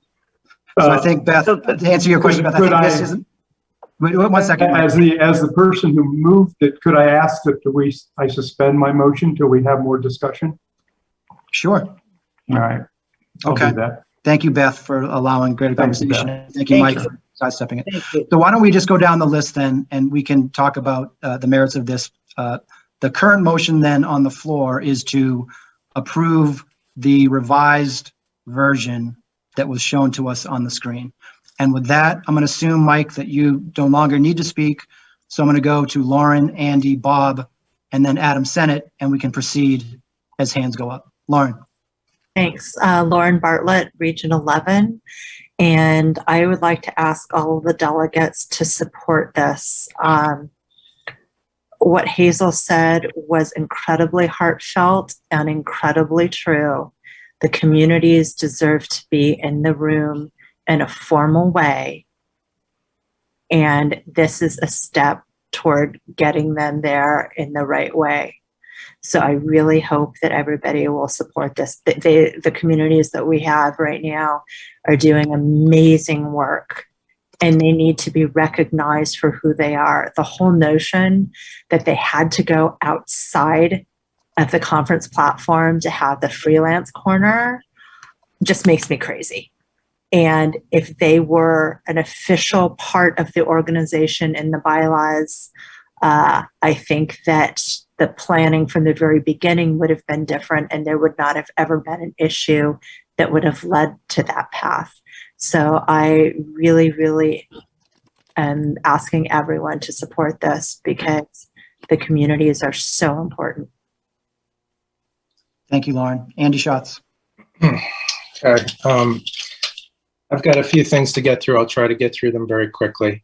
The way I see it is that the communities have established themselves extremely in the way the chapters have. The only thing they don't do is meet in person, but the chapters haven't been doing that for a while anyway. You can't see them as other if you look side by side at what they do. Programs, governance, advocacy, networking, and so forth. They brought lots of people into SPJ who would never have been here otherwise. They are successful in their growth and in their reach through social media. They are members. They bring people in and make them members. We are gaining new members that way. The fear that this is going to interfere with chapters, I think, is misunderstanding what the practical effect of this is. People are treating this like a zero-sum game. You're going to choose me or you're going to choose them. There's something like 100 people out of 6,000 who have membership in more than one chapter or a chapter in community. This is a tiny fraction. Of them, there's even a smaller fraction that care so much that they're going to switch their allegiance from one to another. I care very much about my chapter. I belong to 5 others, or did, but that's not going to affect how I got into SPJ and where my allegiance lies. If you look at the numbers on the effect of this, if you have 80 people in your chapter, you'll still have 80 people in your chapter. It's just a count done at headquarters. Where do you want to be counted? A few of those people might skip over. And let's just say you drop to 75. You still have 2 delegates. This has no effect at all. If you get around the 50 number or the 100 number, maybe you lose 1 delegate. That's what this is all about, is the fight over 1 delegate so that we can sit here and do things like this. 2 more points, if you just accommodate that. I asked the community members, leadership, is there anything that you want to say in the Slack channel? And they said no. And if you think about the fact that we're not there, that's the point. And that really struck me. They can't even be part of the discussion that delegates have over this because they're not welcome into that discussion. So everybody who's saying equality, equality, equality, except you can't have representation. Well, that's not really equality. My final point, I just want to say as a point of order for how the delegates were apportioned this year. In Region 2, there were 6 to represent unaffiliated unaffiliated members. Bob Becker had 3 votes. I have 3 votes. There was a movement to remove Bob Becker from the discussion in a way that I thought was really inappropriate. People are confusing the idea of connections, which a lot of us have, to conflicts. If you want to talk about connections, chapter presidents shouldn't be allowed to vote on this. They have something at stake. They all have to recuse themselves. That's not how this works. That's connections. So I thought it was really inappropriate to pressure Bob out of being a delegate. So I have 6 votes now, but for the record, and I think this is really important, Bob has not been forced out because 3 of my votes will go the way that Bob would have voted. And I think that's appropriate. Thank you. Thank you, Andy. Bob Shapiro. Yes. First of all, I'm in favor of anyone who works hard for SPJ being represented. Regarding the headquarters staff, and I'm not blaming any of the ones who are there now, but even just a couple of months ago in Region 1 presidents, we have members who have trouble when they go specifically to join SPJ on the national website and to join our chapter. It can be confusing. Recently, when 77 people reacted to our flash sale, 70 of them chose to do it on our NJSPJ website, I think because they saw a bunch of bullet points, which National gave us, and it just seemed too confusing. And to Andy's point, I don't care too much about the delegates. I really don't. I care about, and I don't want to take this back to before the compromise. I like compromise. I care about our members being asked. We've just gotten a bunch of people in largely on the big tent argument that there are other journalism organizations. There are some national ones and there are some New Jersey specific ones, a lot of them. And we just say, fine, those organizations are great. Stay in those organizations. But SPJ is the big tent. We're not here just for photographers or just for freelancers or whatever. I love having the communities represented. I am concerned about the definition of communities because I think we've seen on a national level, there are a lot of unwritten laws. There's unwritten laws where NJSPJ does not compete with the Deadline Club, but we've seen people who, on the national level, thankfully not here, disregard the unwritten laws. To me, this is tied very much to the idea of a task force. You know, Andy and I had a long conversation, and though we disagree on a lot of things, he said, you know, Bob, if you were to design SPJ from scratch today, what would you do? And I think that for me, this is tied to the task force, which I hope has the freedom, it's only going to be recommendations after all, to really, to look at that. It is 2021. It's not 1909. We're not a frat. We maybe could have 2-year terms for the president. We could maybe get the regional coordinators back on the board and have communities on the board. So to me, it's tied to that. And then now I'm going to ask a really dumb question because thanks to the flood, I did not have power until just an hour or two before the meeting. So what we're looking at here in this specific provision is the one that over the summer had the word ascertain in it. And now the word ascertain has been removed in the spirit of compromise. Am I correct in that assumption? Colin or Erwin or Bob? It's Bob. There is no more issue of home chapters for communities. So, or for home communities. So that is there in terms only for members who are members of more than one chapter. They may be asked, or they will be put in a default home chapter, which is where they live. And if they want to change that, they will have to inform headquarters of that change. That has been there since 2011. Does that Colin, answer you're your shaking question, your Bob? head no? I just saw Colin shaking his head no, so maybe I'm misreading it. Okay. Okay. I'm sorry, I was shaking my head to other things. Sorry. Okay. So Bob, does that answer your question? I think it does. Like I said, for me, it's tied to what's going to come later with the task force. Okay. Well, but that's already there because it's related to multiple people who are in more than one chapter only. Thank you. Thank you. And just to, if I'm misunderstanding your question, Kim, let me know in the chat, but members would not double pay to join SPJ. It would stay $75 for a national fee. And I'd also say, Bob, that's what I was shaking my head to, by the way. Okay. Thanks, Colin.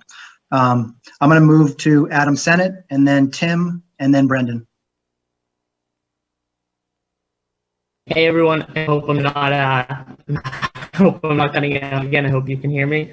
But basically, what I wanted to say is I like the compromise. I think every member of SPJ right now is currently represented by the delegation, either by chapters or unaffiliated delegates. They can freelance community, the international community, they can certainly get their voice in this meeting. But what I do want to talk about very briefly, since Sandy brought it up, is the unaffiliated delegate system. I did ask Bob Becker to recuse himself. He did recuse himself, which I think is good. I personally believe is the chair of the Bylaws Committee, maybe even a key member of the Bylaws Committee who helps put forth what we're going to see. Adam, can I interrupt you for 1 second? I don't think they should necessarily be voting. People can disagree with me on that. But we are where we are. I do want to say though that in terms of, Andy mentioned that he now has 6 votes. Well, there's a good chunk of the unaffiliated delegates who are essentially unaffiliated in Hey, Adam, can I interrupt you for 1 second? We're having a really hard time understanding you still. Delegate votes. I'm wondering if, I hate to do this to you, but could you drop your comments in the chat? It's really hard to understand what you're saying.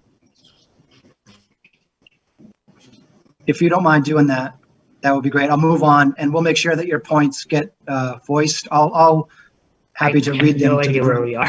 My computer froze. Thanks, Adam. Tim. Afternoon. Thank you, Matt.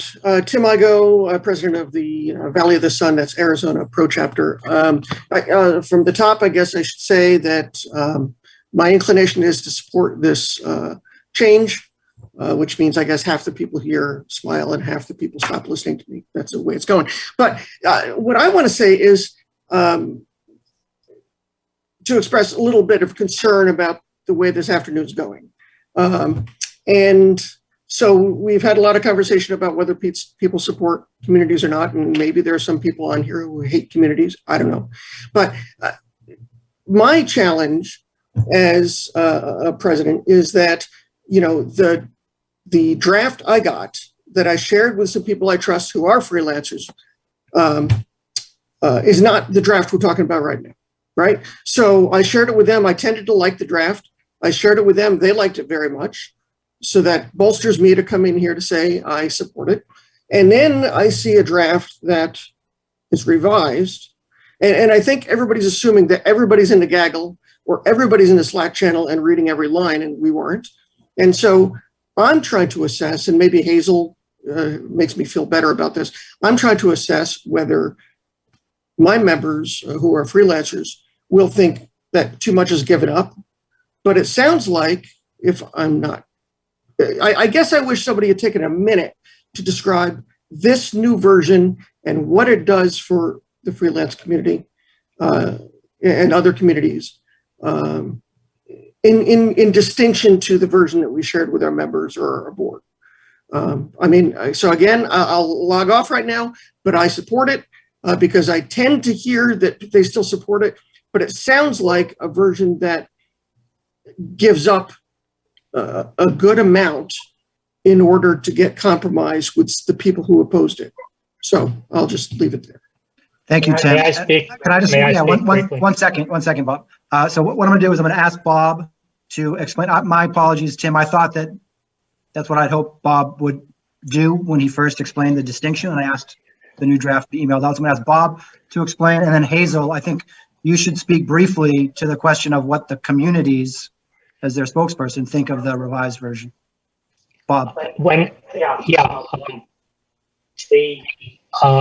The amendments as they are now, I asked Hillary Niles, I asked Al Cross, Dan Kavitsky, and El Tusi, the leaders of the 3 communities, how they feel about this. I heard from Hillary and Al. Unfortunately, El may still be working with people from Afghanistan. They said they are in favor of this amendment to the original proposal because from their perspective, they will get 80 or 90% of what they hope to have, which is recognition within the structure of SPJ. You will be presented with a resolution later that has been proposed by several chapters to have a holistic review of the delegate system and how we conduct business at this convention. That will include leaders of the communities, the chapters, and unaffiliated members of SPJ. And as I said, it will look at the whole system of how we apportion delegates to whom and in what ways the procedure for doing that. So I think the communities are happy with what this amendment does, with the recognition that a year from now, we may change things that they hope will improve the situation for them. And I guess the question is, Tim, does that answer your question? It does. It helps a lot, Bob. I know, Matt, I know you're going to hear from Hazel as well, but it does help me tell the freelancers in our chapter that this is a good step forward. I mean, I feel like it is, but I also feel like this seemed to be a step back from what was proposed. Thank you. And with that, in the interest of time, Bob, I'm going to drop the mic on you and go to your wife, and then I'm going to go to Brendan, and then I'm going to ask, and then Colin is asking to call the question as amended. So Hazel, you briefly have the mic, then we'll go to Brendan, who is the last person whose hand up, and then to Colin. Thank you, Matt. I appreciate it. I have lately taken to likening this discussion to the one over suffrage, in which the men folk would pat the women on the head, say, "Oh, we love what you're doing great. Now go back to the kitchen and make the cookies." And the men folk would then retire to the library with the brandy.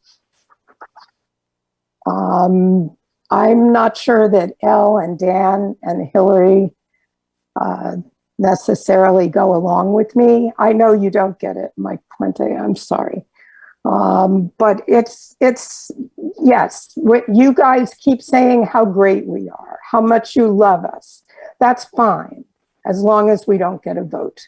Well, I don't really want to go through this again for another year and another year and another year, because if we table this and it just keeps going on year after year after year, this debate's going to outlive me. That's all I have to say. Thanks, Matt. Thanks, Hazel. I'm going to go to Brendan and then to Colin.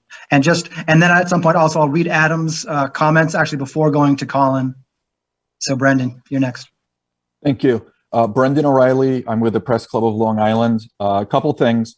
One, my understanding is that dual members of both chapters and communities will continue to be represented through their chapters if we don't pass this amendment. So they will have representation.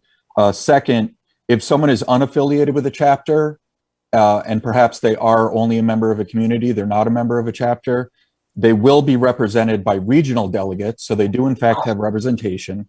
The third thing, I am very offended to be compared to an anti-suffragette. That is not what this is. The other point I wanted to respond to is whether a one delegate swing is a big deal or not. I'm here today, I have 2 delegates and I feel like I'm kind of wasting my time here because with 2 delegates, I can influence practically nothing. My region has 10 delegates for unaffiliated people.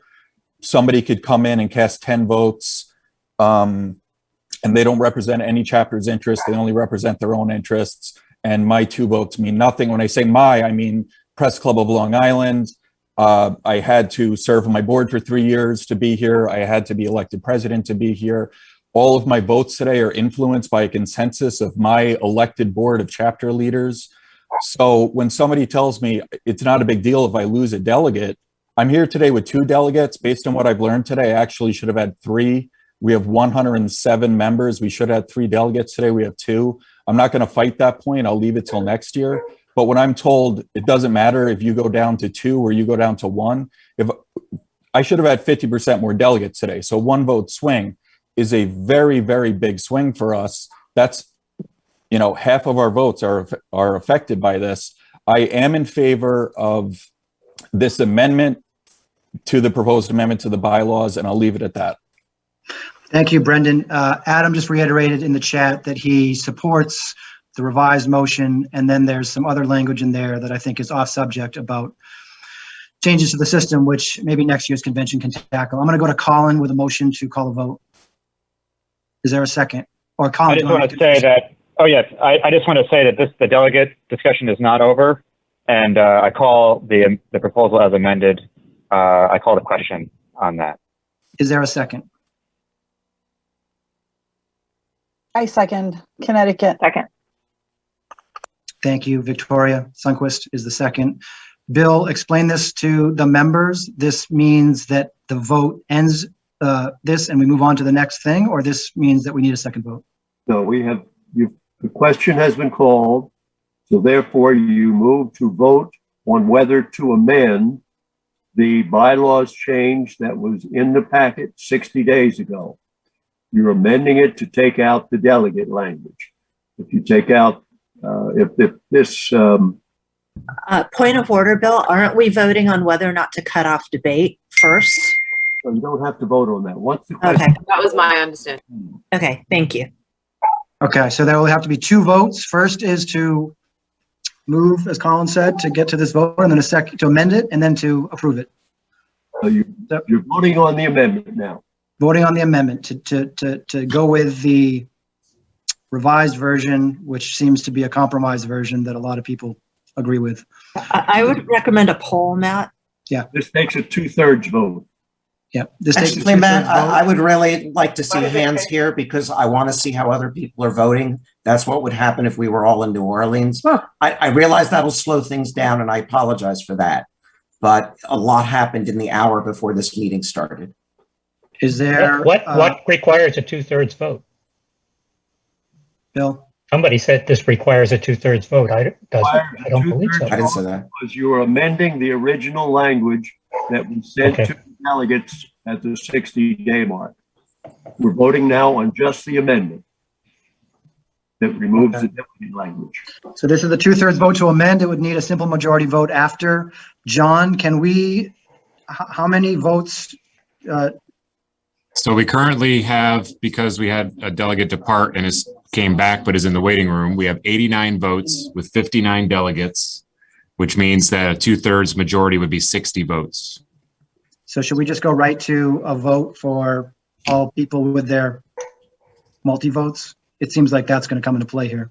Can we be 100% sure, because I see a lot of comments in the chat, people asking what would happen if it does fail? Yeah, I'm happy to, I just want to, Jennifer, I'm happy to explain that. I just want to make sure we know what the process is here. What this would do is this would amend to the current version. If that fails, then the earlier version can be, we can go through this whole process. We go back to step one with that earlier version. You're voting on whether or not to remove the delegate language from the earlier proposal. Andy explained it a little more succinctly than I did. If the amendment fails, the earlier version is still on the floor. What about So John, just holding off the discussion John- until later, which we've discussed several times? Well, I think there's a motion to call. So why don't we just go right to the multi-vote, John, in the interest of time? So you mean that we would have people do a poll and then the multi-voters would put their votes in the chat? I think that's the best way to do it, yes. That's what you mean, Matt? Yes, Okay. please. So those with multiple votes, please write into the chat. Caroline will keep track, your name and how many votes you're casting and in what direction, either to approve, which would approve the version, the amended version, or to not approve, which would obviously not approve it. And then we'll send a poll up here. For those who don't have multiple votes, you please use the poll for your single vote, and then we'll add all that together and we'll have a result. Is everyone clear on that? And to Bob Shapiro's point, we'll leave it up for 2 minutes. And so if you're a multi-voter, you do not use the poll, correct? Correct. So we have a lot of trust here. So multi-voters only the chat, and then single voters use the poll.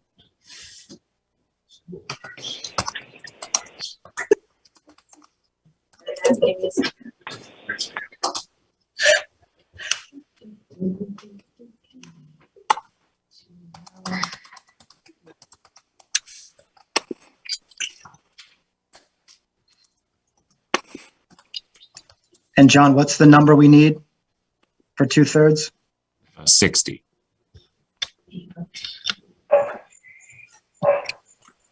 I'm not seeing the poll.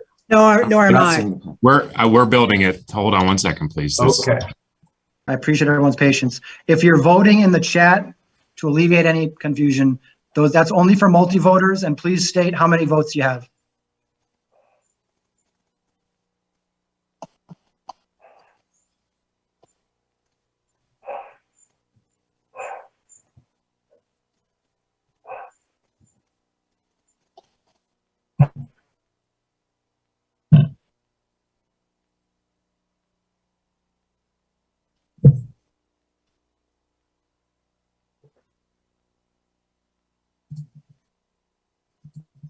Okay, you should be seeing the poll. We'll leave it up for a couple minutes. Do you want me to abstain or just not answer it? Don't answer if you voted in the chat. Thanks, Brendan. Yeah, if you use multiple votes in the chat, then that's your vote. You don't need to do anything with the poll.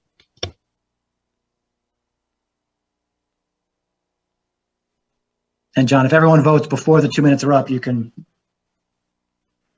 use your executive powers to close it.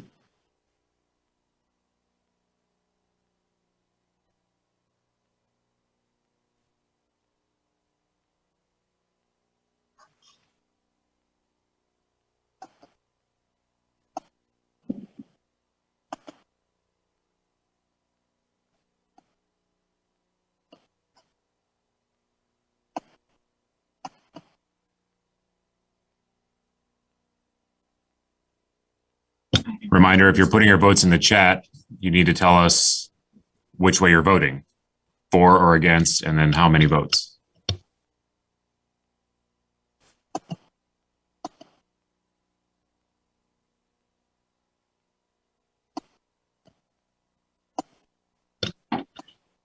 I see votes still popping into the poll, Matt, so I'm leaving it up for now. Please do. Thank you. And again, I appreciate everyone's patience.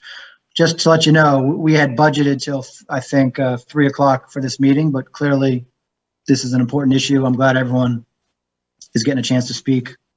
And I want to give a shout out to Beth Conrad for avoiding us chasing down a rabbit hole of Robert's rules and getting to the heart of the issue. So I thank you very much for that, Beth. It would also help as we do this if people could keep clear of the chat so that we don't get all messages mixed up. We're learning as we go here. I hear you, Colin.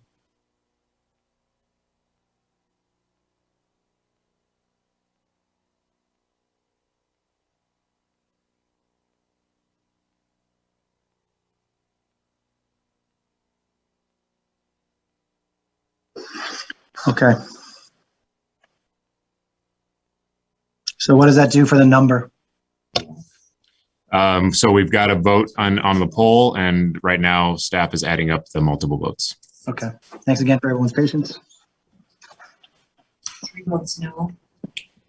4 votes no. Just to let people know my thinking, if this passes with 60%, I'm just going to go to a show of hands on the assumption for the next vote that there's a simple majority. So everyone knows my thinking. 31 and 11. Okay, so 31 yeses, 11 noes. Okay. Any abstentions? No. Okay, Matt, I think we've got a result here. Okay. We have 63 votes approving the measure, 22 votes against the measure, 1 abstention. So that is pass with 60%? Yes, it would pass. Okay. I'm going to call a show of hands then on this next one. And just to be clear, so the version on the floor stands. This is what we're voting on, the compromise version. Before we vote, I just want to say again that I appreciate everyone sitting down, and I appreciate the patience of people like me who are seeing this for the first time. With that, I'll accept a motion. They approve the amendment, then the delegate language is removed. So you're going back to vote on the original language that was sent out 60 days ago. So we don't need a motion because it's already on the floor, correct, Bill? Say that again. We do what's there's already a motion on the floor, correct? You're voting on. You're voting on the language on the original amendment as amended by the last vote. Right, but we don't need a separate motion for that. It's already on. No. We're just voting now, Matt. Now voting on the previously moved and seconded motion. So this vote would end the debate and approve the amended motion, the amended version. Okay. With that, I'm going to call for a show of hands. Please raise your hand.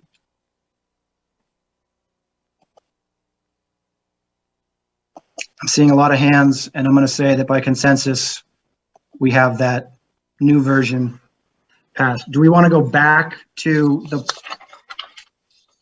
issue, Bob, with the language in the other version? Yes. Yeah, John now has the correct language and he can put it up on the screen. Please do, John. Thanks for that discussion, everyone. Yeah, we'll bring proposal E back up. I left one sentence off, unfortunately, and I apologize for that, but we'll have it here for you.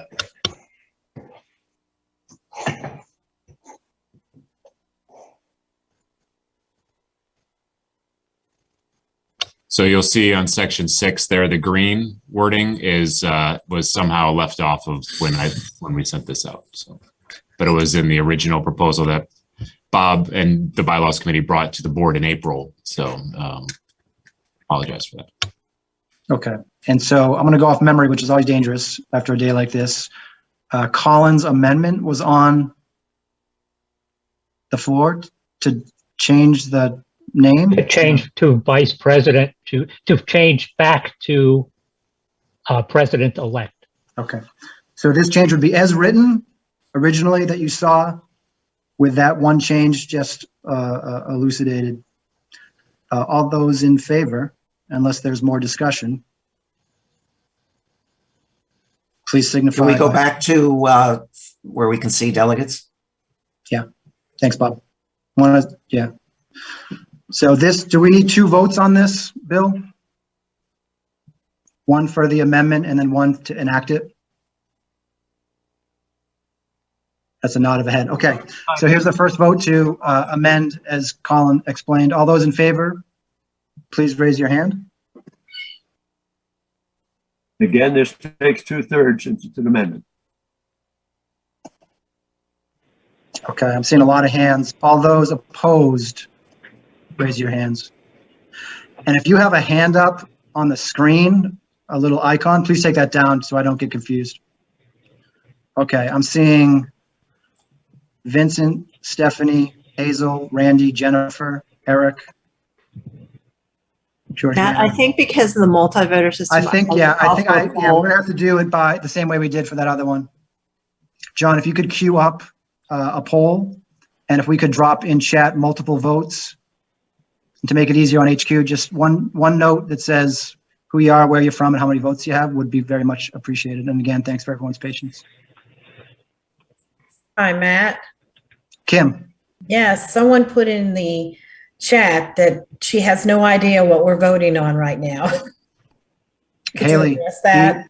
Is that you? Oh, Haley, I'm happy to explain. So this, we went back to proposal E, which was the measure to address what happens if someone is elected president-elect and then backs away. There was some discussion about whether we should change that from president-elect to vice president. This would eliminate that, change it back, keep it as as president-elect, and approve the measure as written, and it's proposal E in your packet. Does that make sense? Awesome, thank you. Are we ready to launch the poll, Matt? Okay, please, John, thanks. Yeah. Okay. You ready? And we'll keep it up for a couple minutes again. So multi-voters, go ahead and enter your votes into the chat as we did last time. And if everyone else could refrain from typing in the chat, that would be great while we count.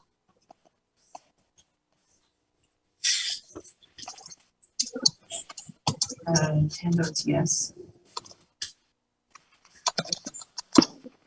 So return to president-elect. Is that yes or no? Yes. That's a yes.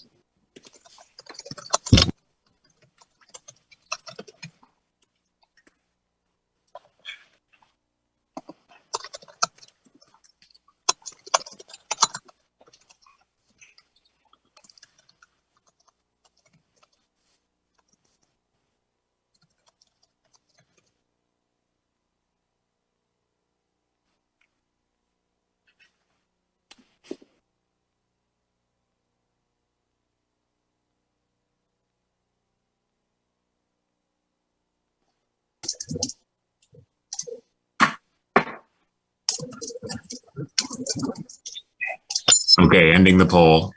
And if you still have votes to cast in the chat, multi-voters, please do that immediately.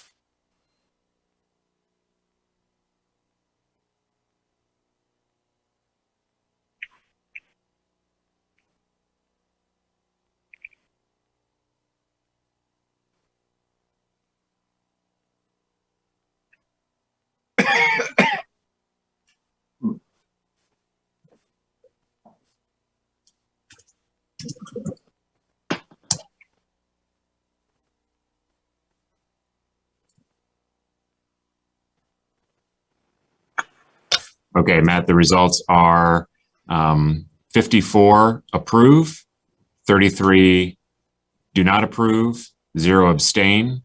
So that means the motion does not reach 2/3 So it fails. threshold. So what we're left with is the original proposal, and I'd entertain a motion on that. So Erwin, moved if we don't already have a motion on the floor. Bill, I defer to you on that one. I think there's a motion on the floor, so just proceed to a vote on Okay, the. let's go to a vote. Thank you all for chiming in. There's a motion on the floor to adopt it as written. Could you restate the essence of it, please? Yes. Bob, can you do that in 2 sentences? Bob Becker? Yes, it is to provide a procedure for filling a vacancy at president-elect and calling that position in the future vice president. Thank you, Zoe, for doing that. Brendan, you can see it now. Here it is, you guys. Or there it will be. So it is the name change.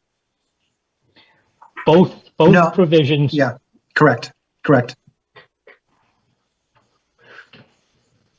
I'm sorry, can you show the green part that was added? Yeah, I think that was your question, Brendan. That answers your concern, right? I believe it does. Yeah, it requires a vote. Thank you for realizing that. Okay, motion on the floor. If you would minimize that again. Let's try to do this with a hand vote. All those in favor of this, please raise your right hand.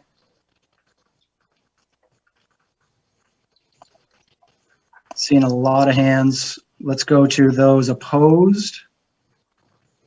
And if you, again, could take down your, thank you. You guys are reading my mind. Okay, we got Bob Shapiro opposed, Haley, Colin, Kim, Katina, Caesar, Adam.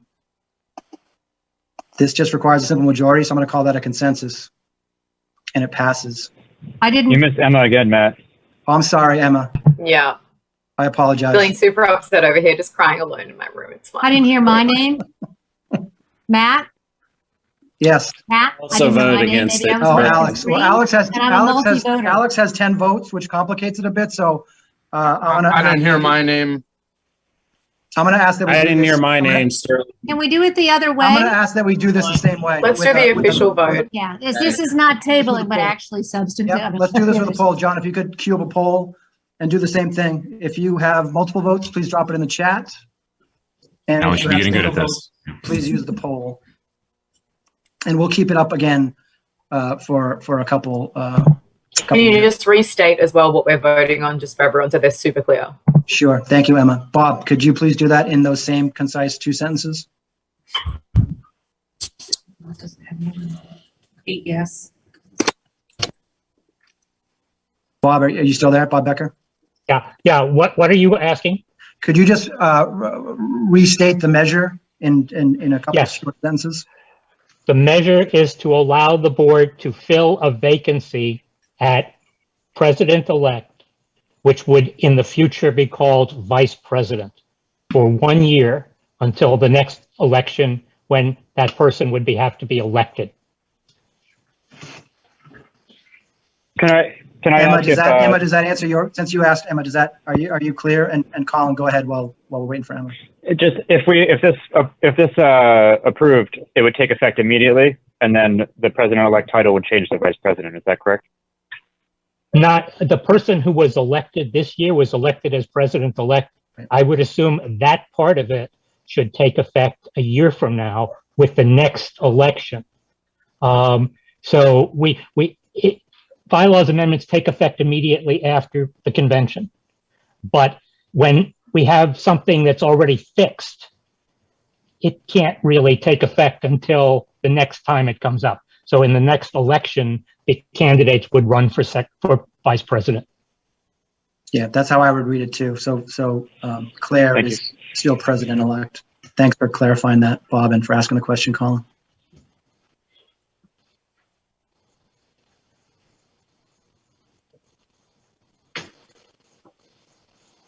in that connection, we allowed, when we restructured the board, all members who had already been elected were allowed to serve out their full terms. So it took 2 years to phase in the restructuring, and it's the same principle. Okay, we'll let HQ count this up. Thanks again for everyone's patience. The vote is 62 votes to approve, 24 votes to not approve, and no abstentions. So the measure passes. So it passes. Thank you. I'm glad we went through the specificity of that so everyone is clear that that was an accurate vote. Thanks for the suggestion. And with that, we are on to resolutions. So Mike Savino, this is your moment, my friend. Thank you, Mr. President. Before we get started on the resolutions, I just want to see if there's a motion to approve any of them as a block for time's sake. Andy Schatz, I see your hand up. Yes, I move that we consolidate all of the resolutions except 10 and 11. I second Lauren Bartlett, Region 11. Motion by Andy, second by Lauren. Any discussion, or should we proceed to a vote? And if so, let's do it by show of hands. So let's see some hands who support the consolidation.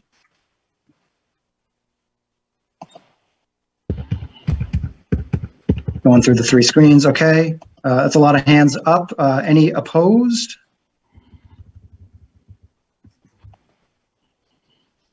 I'm seeing only you, Hazel. So that passes. Back to you, Mike. Okay, so that brings us down to Resolution 10, a resolution calling for the Society of Professional Journalists communities to receive member management support. Is there a motion?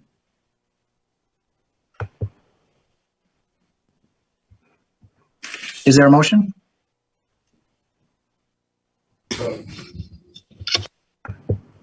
There was a real quick question, Matt. There was a vote to consolidate, but not a vote to approve all those consolidated resolutions. Is that correct? Yeah. Oh, okay. Thank you very much. Approve all of the consolidated resolutions. Thank you. Lauren Bartlett, Region 11. Second? Second. Second, Irwin. Show of hands, please raise your right hands. And I'm seeing a lot of hands up. And by consensus, that passes. Thank you for that clarity, John and others. So I guess that means we need to check the floor again to see if there's a motion for Resolution 10. Which is on communities and studying it. Is there a motion? Could we read the resolution, please? Yeah, absolutely. Clarity is super important. Okay. Beth and Emma, we will. Mike, could you read the resolution, please? Sure. Resolution 10, a resolution calling for the Society of Professional Journalists communities to receive member management support. Submitted by Press Club of Long Island, Deadline Club President Colin DeVries, New Jersey Pro Chapter President Bob Shapiro, New England Pro President Adam Senna, Connecticut SPJ President Victoria Sundquist, Region 1 Coordinator Chris Ficara. Whereas chapters enjoy consistent membership management support, including but not limited to maintenance of up-to-date rosters from Society of Professional Journalists headquarters staff, while communities have not. Whereas there is no centralized management of community membership, including but not limited to maintenance of an up-to-date roster by Society headquarters staff. Whereas the Society's executive director shall carry out all of the policies set forth by the convention, president, and board of directors, according to Bylaws Article 12, Section 1. Whereas all enactments of the convention shall become effective immediately unless otherwise specified, according to Bylaws Article 10, Section 6. Therefore, be it resolved that the Society of Professional Journalists meeting a convention virtually September 4th of 2021 calls on the Society President and Board of Directors to direct the Executive Director and staff to provide membership management support to communities. Is there a motion? Mike, I would, as one of the drafters of this resolution, I would like to withdraw it after conversations with community leaders requesting that this resolution not be introduced. Okay. Are we withdrawing it? That brings us to Resolution 11, a resolution to study the impacts of certain proposed changes to the Society of Professional Journalists bylaws. I know there was an amendment. Should I read this, or should we go to the amendment that I guess was kicking around as well? Can we put it up? Okay. Does staff have the, has anyone sent the proposed amendment to staff? I thought I it have had not been sent. I can provide it to staff. In the meantime, can somebody explain the change? So the change here, as the new draft will be presented, it removes elections so that this is merely to focus on delegates. This will be a working group to review the delegate system. Can you scroll down on that? And can this also be emailed to the delegates like the other one was? As soon as I get it to John, it can be. Hang on just a minute.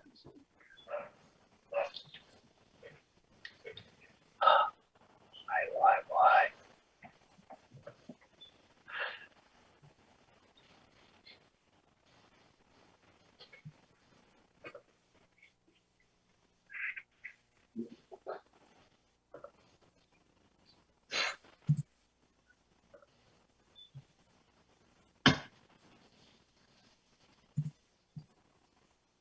He should have it in a minute. And as we're all doing this, I just want to make sure people know at 3:30 is when the installation ceremony will get rolling.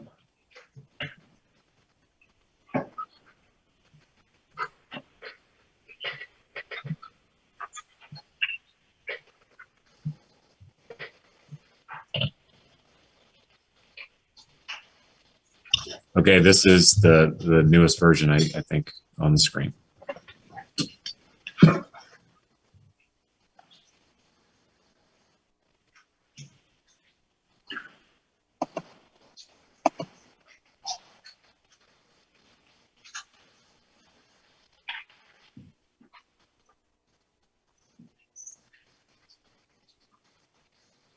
Did I read it before the motion? Is there a request to read it, or? I think that'd be a good idea. Okay. Please do, Mike. Sure. Resolution 11, a resolution to study the impacts of certain proposed changes to the Society Professional Journalist Bylaws, submitted by Press Club of Long Island, Deadline Club President Colin DeVries, New Jersey Pro President Bob Shapiro, New England Pro President Adam Sennett, Connecticut SPJ President Victoria Sundquist, and Region 1 Coordinator Chris Vaccaro. Whereas the Society Professional Journalists are in disagreement about procedures in the bylaws for appropriating delegates, looks like we have delegates there twice, for appropriating delegates to the National Convention. Whereas the Society Board of Directors was evenly divided on bringing proposed changes before delegates at convention. Whereas a campaign to obtain enough local support to advance proposed bylaws changes was launched just 4 days before the 60-day deadline to present to membership before convention. Whereas many chapters and unaffiliated members did not have ample opportunity to provide feedback on the changes before having to vote for them at convention.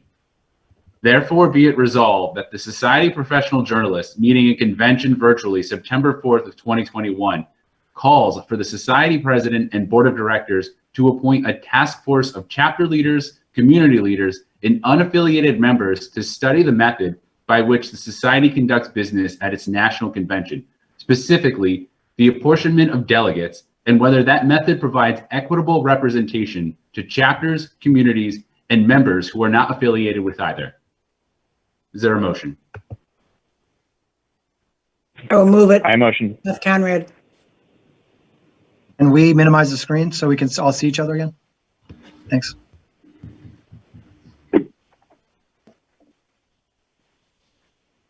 So I think you had. I think I moved it.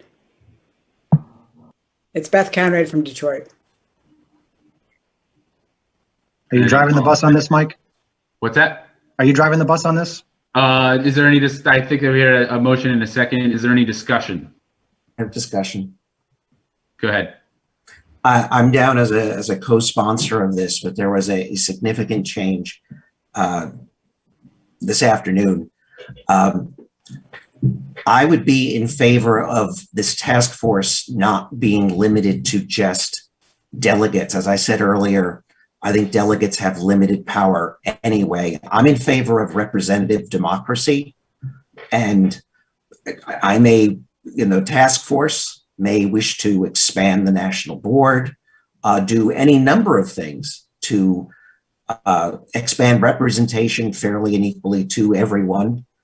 And I would rather not, if we're going to, and Andy, I don't know what you're about to say, but like you said to me on the phone a few days ago, what if we just look at the society in 2021 like we were inventing it again? What would we do that would make sense?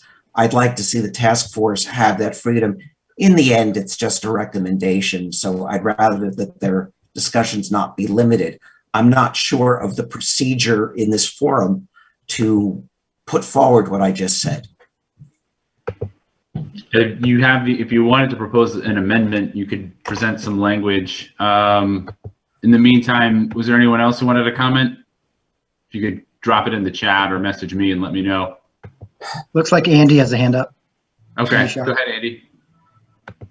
I do, thanks. I think this is a fair idea considering a lot of the discussion that was focused on delegates. There certainly is room for reviewing the at-large the unaffiliated delegate system. I mean, people have raised good points about that. I would like to strike two paragraphs in this, though. In particular, the paragraph that said a petition drive was launched just 4 days before the convention, I think is very misleading to the actual context. The truth is it was launched as soon as the board made that vote, because that's when there was a need to have that petition drive. I would also like to strike the second paragraph, which I think just brings up a whole debate about whether people knew about this and had time. I mean, we've known about this for months. Some people said, but I didn't know about it. I don't think we should get into that. Let's just focus on the substance of the idea. Let's have a review and come back and talk about it. So I would move to strike those two whereas clauses. Do Beth and Colin accept those as friendly amendments? I think it gets to the substance that those paragraphs provide context to an earlier version of this proposal. I would be happy to accept them. Those changes still moves it forward regardless. Okay, thank you. And I think, was it Beth who made the initial motion? Yes, Do you accept those as friendly amendments as well? I do. Okay. Next on the list to speak was Alex Tarquinio. Yes, okay. First of all, as some of you know, I served on the previous task force for 2 years. Paul Fletcher actually created the task force that created the at-large delegates, and then I chaired it for the second year. And I wholeheartedly support reconsidering that because they haven't been implemented as they were originally intended. In fact, our final report said this will be a wonderful thing. We'll bring in all these people who've not been involved in the society and give them a voice, and maybe they'll join communities or committees. And in fact, if you look at the delegates, the at-large delegates, they're all current or former national board members or national committee chairs. And I stepped up only because no one else had, and literally almost or more than 1 in 6 members would not have been represented here today if I hadn't. But that was not my intention. So the first thing is, I want to say we had actually tried to put this language in the bylaws when we created the at-large delegates. And the bylaws chair said that it would be better not to put this in the bylaws at that time, but to keep it a policy. So the board in 2016 recommended creating at-large delegates, but keeping this language from our report as a policy. And let me read it to you briefly. 1, headquarters staff shall inform all members who are unaffiliated with any chapter of the opportunity both to vote in and run in elections for regional delegates no later than 75 days before the convention. 2, headquarters staff shall conduct a ballot for regional delegates no later than 45 days before the convention. That was how the at-large delegates were designed by the task force that created them. Now, what happened, I'm really not even quite clear how this happened. That was not put into the bylaws. It was supposed to be a policy, and it hasn't been implemented. And I did see in the chat some people saying, well, the RCs are supposed to recruit regional delegates. What we said at the time is RCs, because they're closer to their members, can tell them about the opportunity at the regional conventions, but it's not their obligation to recruit them because RCs are volunteers, the staff are professionals. So that was the way it was designed. So the first problem is that it hasn't been implemented as designed. Some people who are insiders and know how the system works have volunteered. So that was not implemented as intended. The second thing I want to tell you about is we did a poll. This is in April in 2016. We spent almost 2 years studying this issue, and we looked at many ways that other groups who have a chapter system deal with representation for those who aren't in chapters. And some of them, it was as simple as every member who showed up at the convention got 1 vote, period. Some of them, it was online balloting. No one had exactly the system we did. What I want to show, in the interest of time, anyone can see this, there's about 6 options. There were 2 that were clearly ahead of the rest. And what we did is we had people rate these 6 options from 1 to 5. And then from the system, SurveyMonkey, we got a weighted average. And it actually was not my favorite choice, but we felt that if we sent out a poll, we should give the members what they wanted. So number 1, we described as at-large delegates, elect delegates by region to represent non-affiliated members in each of the 12 regions. And on a weighted average from 1 to 5, that got 3.42. The second was 1 member, 1 vote. Eliminate SPJ's representative democracy and submit SPJ issues to members for a vote by national referendum. And that got 3.37. So to be clear, the difference was 0.05%. That was the second most popular. And there were other options such as creating unaffiliated virtual chapters, assigning members who didn't select a chapter to a chapter. Those were other options, but they ranked much lower. So our task force came up with 2 things for the board. We recommended creating the at-large delegates with the rules that I told you, the headquarters notifying all unaffiliated members of their option to run and conducting elections, just like we do for the national board.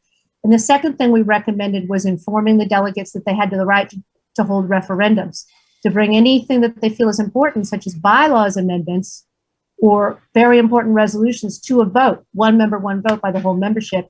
At that time, the bylaws committee said it's unnecessary to put a referendum in the bylaws because it's not explicitly excluded in the bylaws, so the delegates can already do that.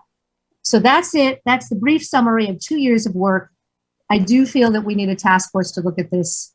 And if they work efficiently and look at our old work, maybe they could get it done in 1 year. But I would also recommend if they do a survey, it may have new questions, but including this question, so you have a 5-year comparison and you can see how members' attitudes have changed. That's my summary. Thank you for your attention.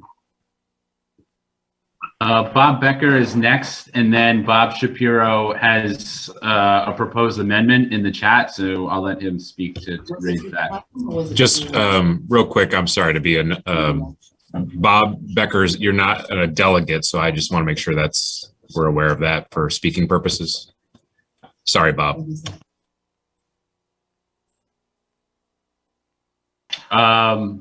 Okay. Are we skipping him then? I'm just pointing that out. Matt maybe needs to rule on that as presiding officer, but he can appear as a guest if Matt says he can. It's up to the group, but I'm inclined to let him speak for 30 seconds. Bob, please speak for 30 seconds.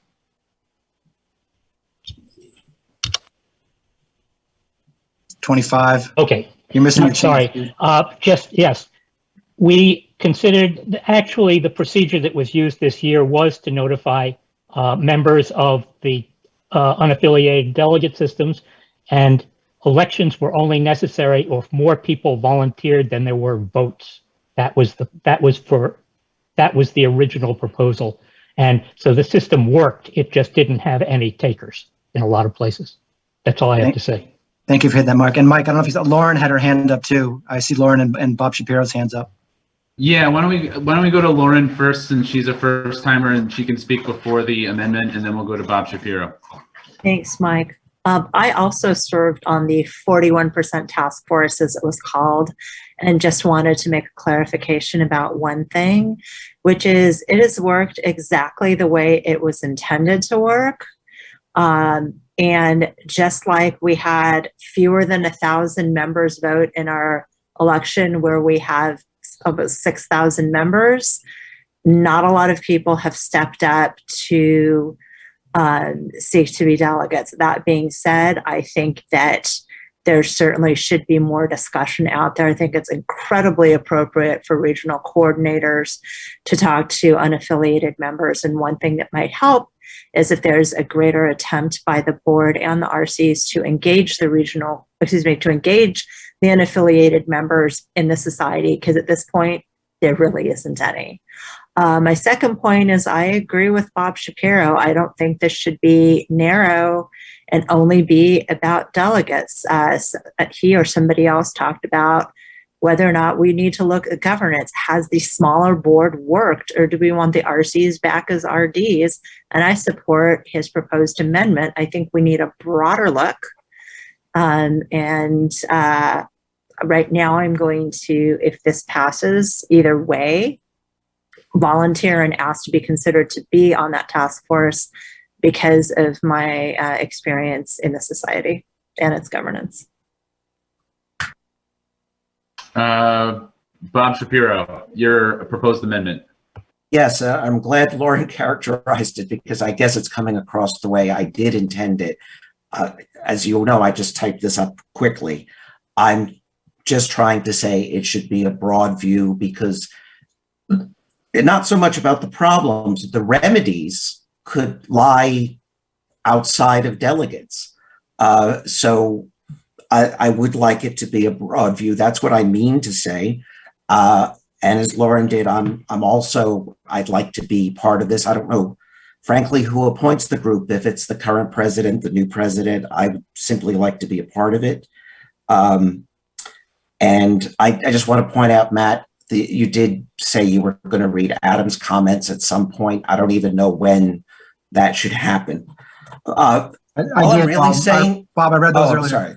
Okay. All I'm really saying is, we were in a frenzied, intense situation. People on both sides, including me, got amped up.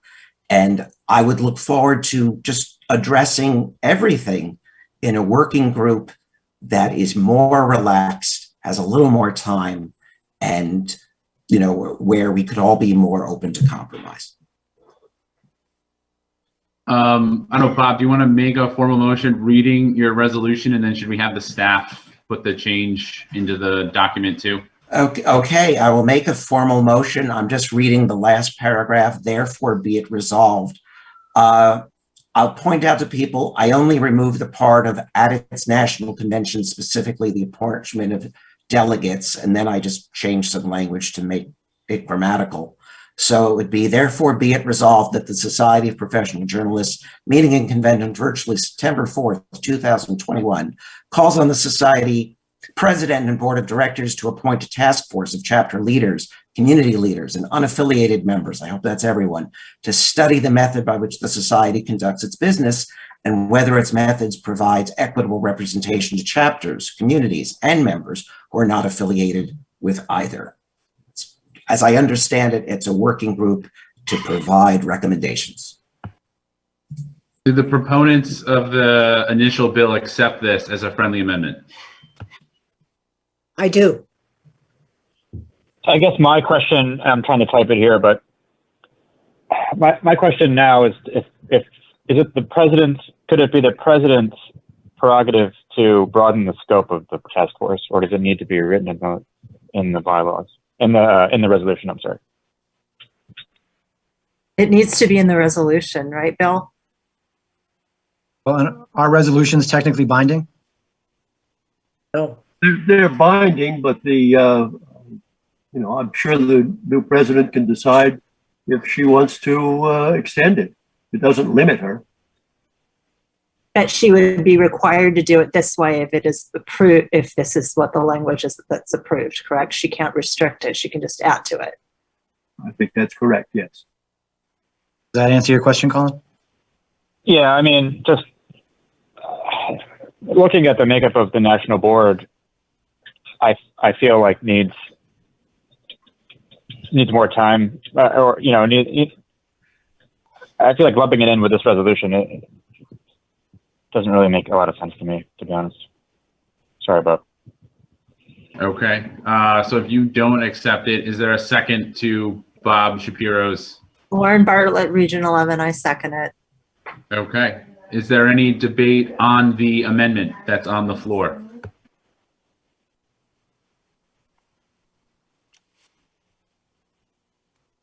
Alex has her hand up. I see Alex's I hand have up. my hand up. I just pointed out something in chat, but that's not part of the record, that we spent 2 years on the 41% task force that created those at-large delegates. And I believe Patty's task force spent 2 years on the board restructuring. That was with our previous ED. And so this does sound like a lot to fit in 1 year. I do think looking, and they are two separate issues, looking at the membership representation in governance, whether it's at the convention as it is now, because we have many options. With Zoom, there's no reason for us to meet once a year. I mean, think about it. We don't all have to be in one room at convention. That's a completely different topic from the board structure, which I would also point out was only adopted a couple of years ago.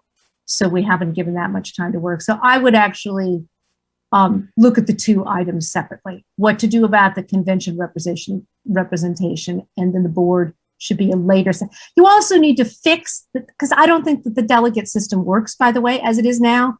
You have to fix that before you have a delegate system that makes changes into board structure.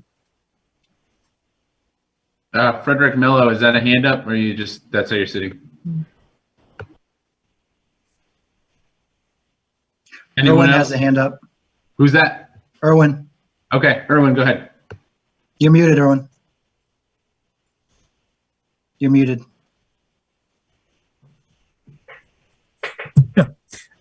Just for the record, the resolution doesn't say anything about the timetable for the task force. Just requires the task force to be created. It could take, I suppose, as much time as it needs.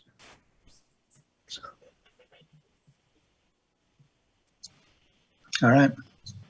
And just as a reminder, the installation ceremony video is starting, and there are people waiting to get sworn in. So if this is our last issue, keep that Is in there mind. any other discussion on the amendment that's on the floor? Then if not, Mr. President, I think we're ready for a vote on the amendment. Let's try a show of hands. And is everyone square on what they're voting on? Just to be People sure. should vote. I think we should do it the other way, with multi-people voting. Matt, would This it is be not a correct to say bylaws amendment. This is not a bylaws amendment. Would the parliamentarian say whether it requires a 2/3 vote? It does not, no. Just a simple majority. So let's try a hand vote. and So see. Matt, this is about having whether it's going to be more broad-based or just delegates. If they vote yes, it's for more broad-based, correct? Okay. Mike? Correct. The amendment that's on the floor, which would be to make the task force study broader than just delegates. This is not on creating the task force. This is just changing the scope should we approve the tasks. Point of Thank you. clarification, I didn't see this as just quote unquote delegates, but more broadly, the structure. For example, we could decide to go to one member, one vote. I mean, I've heard that from many people. So that's not delegates. That's deciding how the member voice would be, the representation of member votes, which could be one member, one vote. So I wouldn't say just delegates. Okay. So I think we're agreeing. So let's try this with the show of hands and see if we have it. Can we minimize the screen? All those in favor, please raise your hand. Keep them up for 1 second, please. Thank you very much. Seeing a lot of hands. Okay, please put them down. All those opposed, raise their hands. I see Alex's 10 votes. Mike, how many votes do you have, Mike? Just one. One. Adam, you have how many votes do you have? One. Okay. I'm seeing 12 votes. So I'm seeing consensus that passes. Entertain a motion to approve. Is one on the floor? I believe there's one on the floor. Okay, let's go right to it. All those in favor, please raise your right hand. Again, a lot of hands. Keep them up for 1 second, please. Thank you very much. Okay, please take them down. And all those opposed, please raise your hands. Alex is 10. Irwin's 1. Going through it, Adam's 1. Kristen, how many votes do you have, Kristen? 1. 1, okay, thank you. And then a lot of people without their video on, so I'm gonna call that consensus. And is that the last resolution? Yes, Mr. President, that should be the last resolution. A question from staff. What exactly happened with resolution 10? Was that withdrawn? That was withdrawn. Okay, thank you. Okay, any other business from the resolutions? Okay, seeing none, let's move on to new business. And I know that Bob Butler, if he's in the room, wanted to say a little bit about SPJ News. Bob, are you here? Bob is not here, not in the waiting room either. Okay, let's move on and we'll handle swearing in of new officers. And if Bob wants to join us after the swearing in, we can do that. Let's swear in the new our new leaders. Okay. Yeah, go ahead. At this point, we'll just let in the candidates, and then once they're all in, Matt, I'll let you know. Perfect. Rebecca, Are we swearing in RCs as well, or are you doing RCs separate? No, RCs and board together, and then Rebecca after that. Okay. It's all the same oath. Yeah, just let me know when everyone's here. Congrats to the new leaders who are joining us. I appreciate your service. All right, that's everybody in the waiting room. All right, so everybody is here. Matt, who is able to attend tonight. Joe Radsky was not able to attend, but I think everyone else should be here. Okay, perfect. Why don't we handle everyone first, and then we can handle new president Rebecca Aguilar after. So let's start. I would ask all of those elected today to raise your right hand. Did you say something, John? No. Okay. Please raise your right hand, and I will swear in our new board members. Repeat after me. Having been duly elected. Having been duly elected. As an officer of the society. As an officer of the society. I do hereby promise. I do hereby promise. To uphold its ideals. To uphold its ideals. I pledge myself to do all in my power. I pledge myself to do all in my power. To perform faithfully the duties assigned to me. To perform faithfully the duties assigned to me. And to serve fellow journalists. And to serve fellow journalists. Whether of the society or not. Whether of the society or not. And so endeavor to enrich the profession. And so endeavor to enrich the profession. With the ideals of the Society of Professional Journalists. With the ideals of the Society of Professional Journalists. This I promise and pledge myself to perform. This I promise and pledge myself to perform. It's official. It's easy. It's all downhill from here, you guys. Thank you. Congratulations. Thank you. And so endeavor to enrich the profession. And so endeavor to enrich the profession. With the ideals of the Society of Professional Journalists. With the ideals of the Society of Professional Journalists. This I promise and pledge myself to perform. This I promise and pledge myself to perform. It's official. It's easy. It's all downhill from here, you guys. Thank you. Congratulations. Don't know why we have a technical glitch there, but So endeavor to enrich the profession with the ideals of the Society of Professional Journalists. with the ideals of the Society of Professional Journalists. What's happening? I promise and pledge myself. Recording stopped. Recording in progress. There's Rebecca. I turned off the recording and turned it back on. I think that seemed to fix the problem. So. Okay. Mr. President. Yes, Owen. If I might, I would just ask that our executive director be sure to read the resolution pertaining to the staff assembled at some point in time. And the president, that resolution too. And yes, well, we might want to read that one now. Yeah, let's do that. Let's read the one for Matt. I put effort into that one. Okay, let me pull it up. And just to note, we still have not sworn in Rebecca, so we still need to do that as well. I like the read for Matt first. Do the thank yous first? Yes, please. Okay. So we have Resolution 13, a resolution thanking professional journalist president Matt Hall, submitted by President-elect Rebecca Aguilar and Board of Director members Yvette Davila Richards, Claire Regan, Raphael Almeida, Yvette Walker, Lauren Bartlett, Bailing Shaw, and Jerry McCormick. Whereas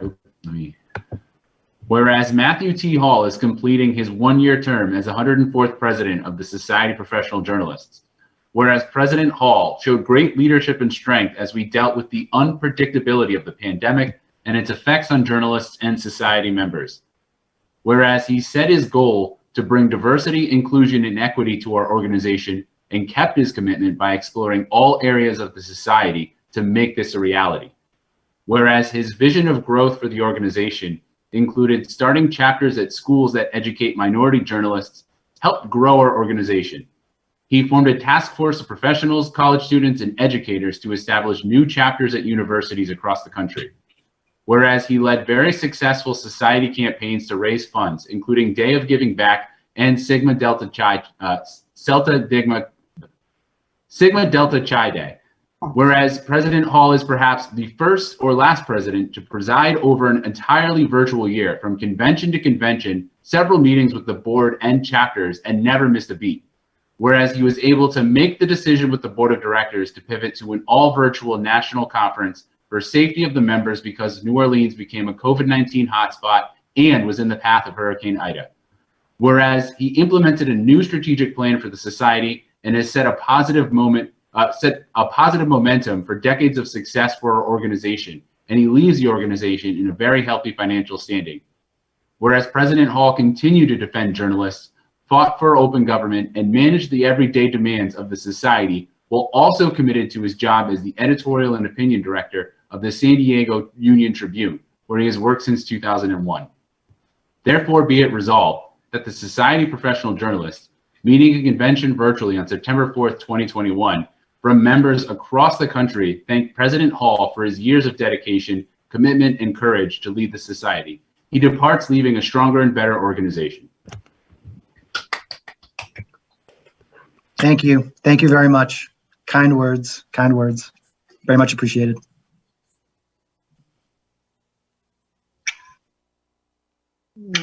I'm breaking my.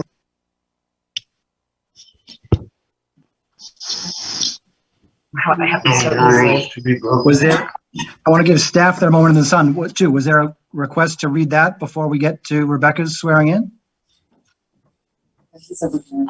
Sure, I can do that. I think everyone had requested that. Resolution 14, a resolution thanking the staff of the Society of Professional Journalists. Whereas the headquarters staff of the Society of Professional Journalists is a small but mighty band of first-rate people who work hard every day to make journalism and journalists stronger. Whereas the Society headquarters staff has stayed connected and committed to the cause of journalism on behalf of the Society's 6,000 members, despite working mostly from home during a pandemic that made so many things so hard for so many people. Whereas every staff member is responsible individually for the success of the society and for SPJ 21 in the past year, and all of them are the backbone of the society every day of every year. With Zoe Berg and Ashlyn Newmeyer working so quickly and so well with our talented Director of Communications and Marketing, Jennifer Royer, to get the message out that journalism and journalists matter. Controller Jake Koenig and Staff Accountant Nathan Rushton balancing the books while juggling the society's outside clients and other tasks. Director of Ethics and Diversity Rod Hicks and Journalism Ethics Assistant Samuel Robinson keeping the society at the forefront of discussions involving ethics in journalism and belonging and inclusion in our industry. Quill Editor and the Society's Manager of Publications and Awards, Lou Harry, producing some of the best content ever in our quarterly magazine and on its website and working towards the growth of our awards contest. Manager of Membership and Chapters, Carolyn Escobar, being such a responsive and reliable liaison to the society members everywhere. Director of Education, Karen Nishimura Sneath, working to ensure the society's programming is innovative and inspiring. Creative Director, Tony Peterson, designing so much so well. Innovative and Technology Manager, Billy O'Keefe, redesigning the website to make it more manageable and cooler looking. Office Manager Linda Hall, doing everything humanly possible to keep the team chugging along. Former Director of Development, Larry Messing, working to bring revenue in before moving over to Ball State University. Whereas Executive Director John Schercher, still relatively new to the role, having joined the Society in December of 2019, managed this team to great heights, embracing a new strategic plan and making the Society a better place for all journalists, with innovations big and small to make members feel more connected to one another and to the industry, and feel like a part of something bigger than themselves. Whereas John Schercher, along with Education Director Karen Nishimura Sneath, and the entire staff of the Society professional journalists and many devoted Society volunteers, pivoted weeks before SPJ 21 to a fully virtual conference and pulled off an empowering, enriching, engaging annual convention. Therefore, let it be resolved that the Society of Professional Journalists, meeting a convention virtually on September 4th, 2021, offered deeply felt and greatly appreciated thanks to the Society staff for its commitment to excellence for the Society all year round, especially during yet another great convention. We're all here. Hey, everybody. Thank you. Yeah, it's great to see you guys all together. That's great. That's the Charlotte conference right there. Sincere thanks, you guys. You guys held the fort down and did great things. I really appreciate it. Rockstars is right. Okay. All right. Thank you, Mike, for reading those. Thank you, Erwin, for suggesting it. Why don't we do a few more quick orders of business? Bob Butler is here to say a few words about SPJ News and the students, speaking of rock stars. Mr. President, thank you very much. And ahead, thank Bob. you to the delegates and the board. As you know, we do the SPJ News, used to be called EIJ News, at the convention, and we have students come in. We had 12 students ready to fly into New Orleans until we got the word that it was going to be virtual. We have 13 students who basically signed up and agreed to participate. And of course, now once the hurricane hit, 3 of those students had to evacuate. One went to Florida, one went to Arkansas, one went to Georgia. They still did some work while they were evacuating. In fact, we just completed this morning a video podcast with one of the other students, interviewing them about their experience in evacuating and what it meant to them and how it affected them. The students have been doing excellent work. I think we posted, my last count, 47 stories on covering the various panels of the conference. Before they come, we have them work on a story that is not related to the conference. We had somebody talk to New Orleans Chamber of Commerce about the hit they've taken because of COVID and then because of the hurricane. Other students talking about going back to class after COVID. Even though COVID isn't over yet, they weren't comfortable with it. So I would encourage you to look at thespjnews.org. There's a bunch of stuff up there that I think you'll be proud of. And I just wanted to thank you. And these students are just fantastic. I think of the 13, 12 of them are graduating in May, and the other one is graduating in 2 years.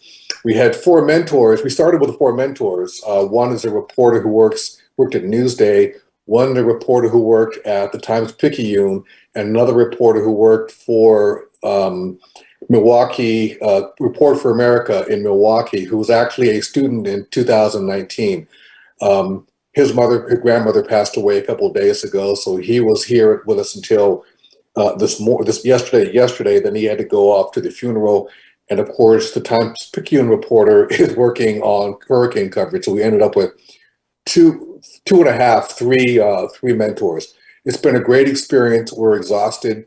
We normally have our final meeting on Saturday. We're going to put it off until Wednesday so we can get all the stories up and posted. And I'll make sure to share the link, or you can go to the link yourself to read some of the stories. Also wanted to thank incoming President Aguilar for her help in getting this all done. So want to give you guys a report. It's worked out great, and look forward to next year. Thanks so much.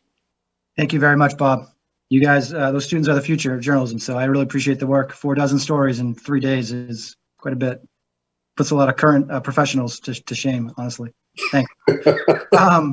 And let's swear in. I understand that Yvette de Villa Richards is here, and we can swear her in now.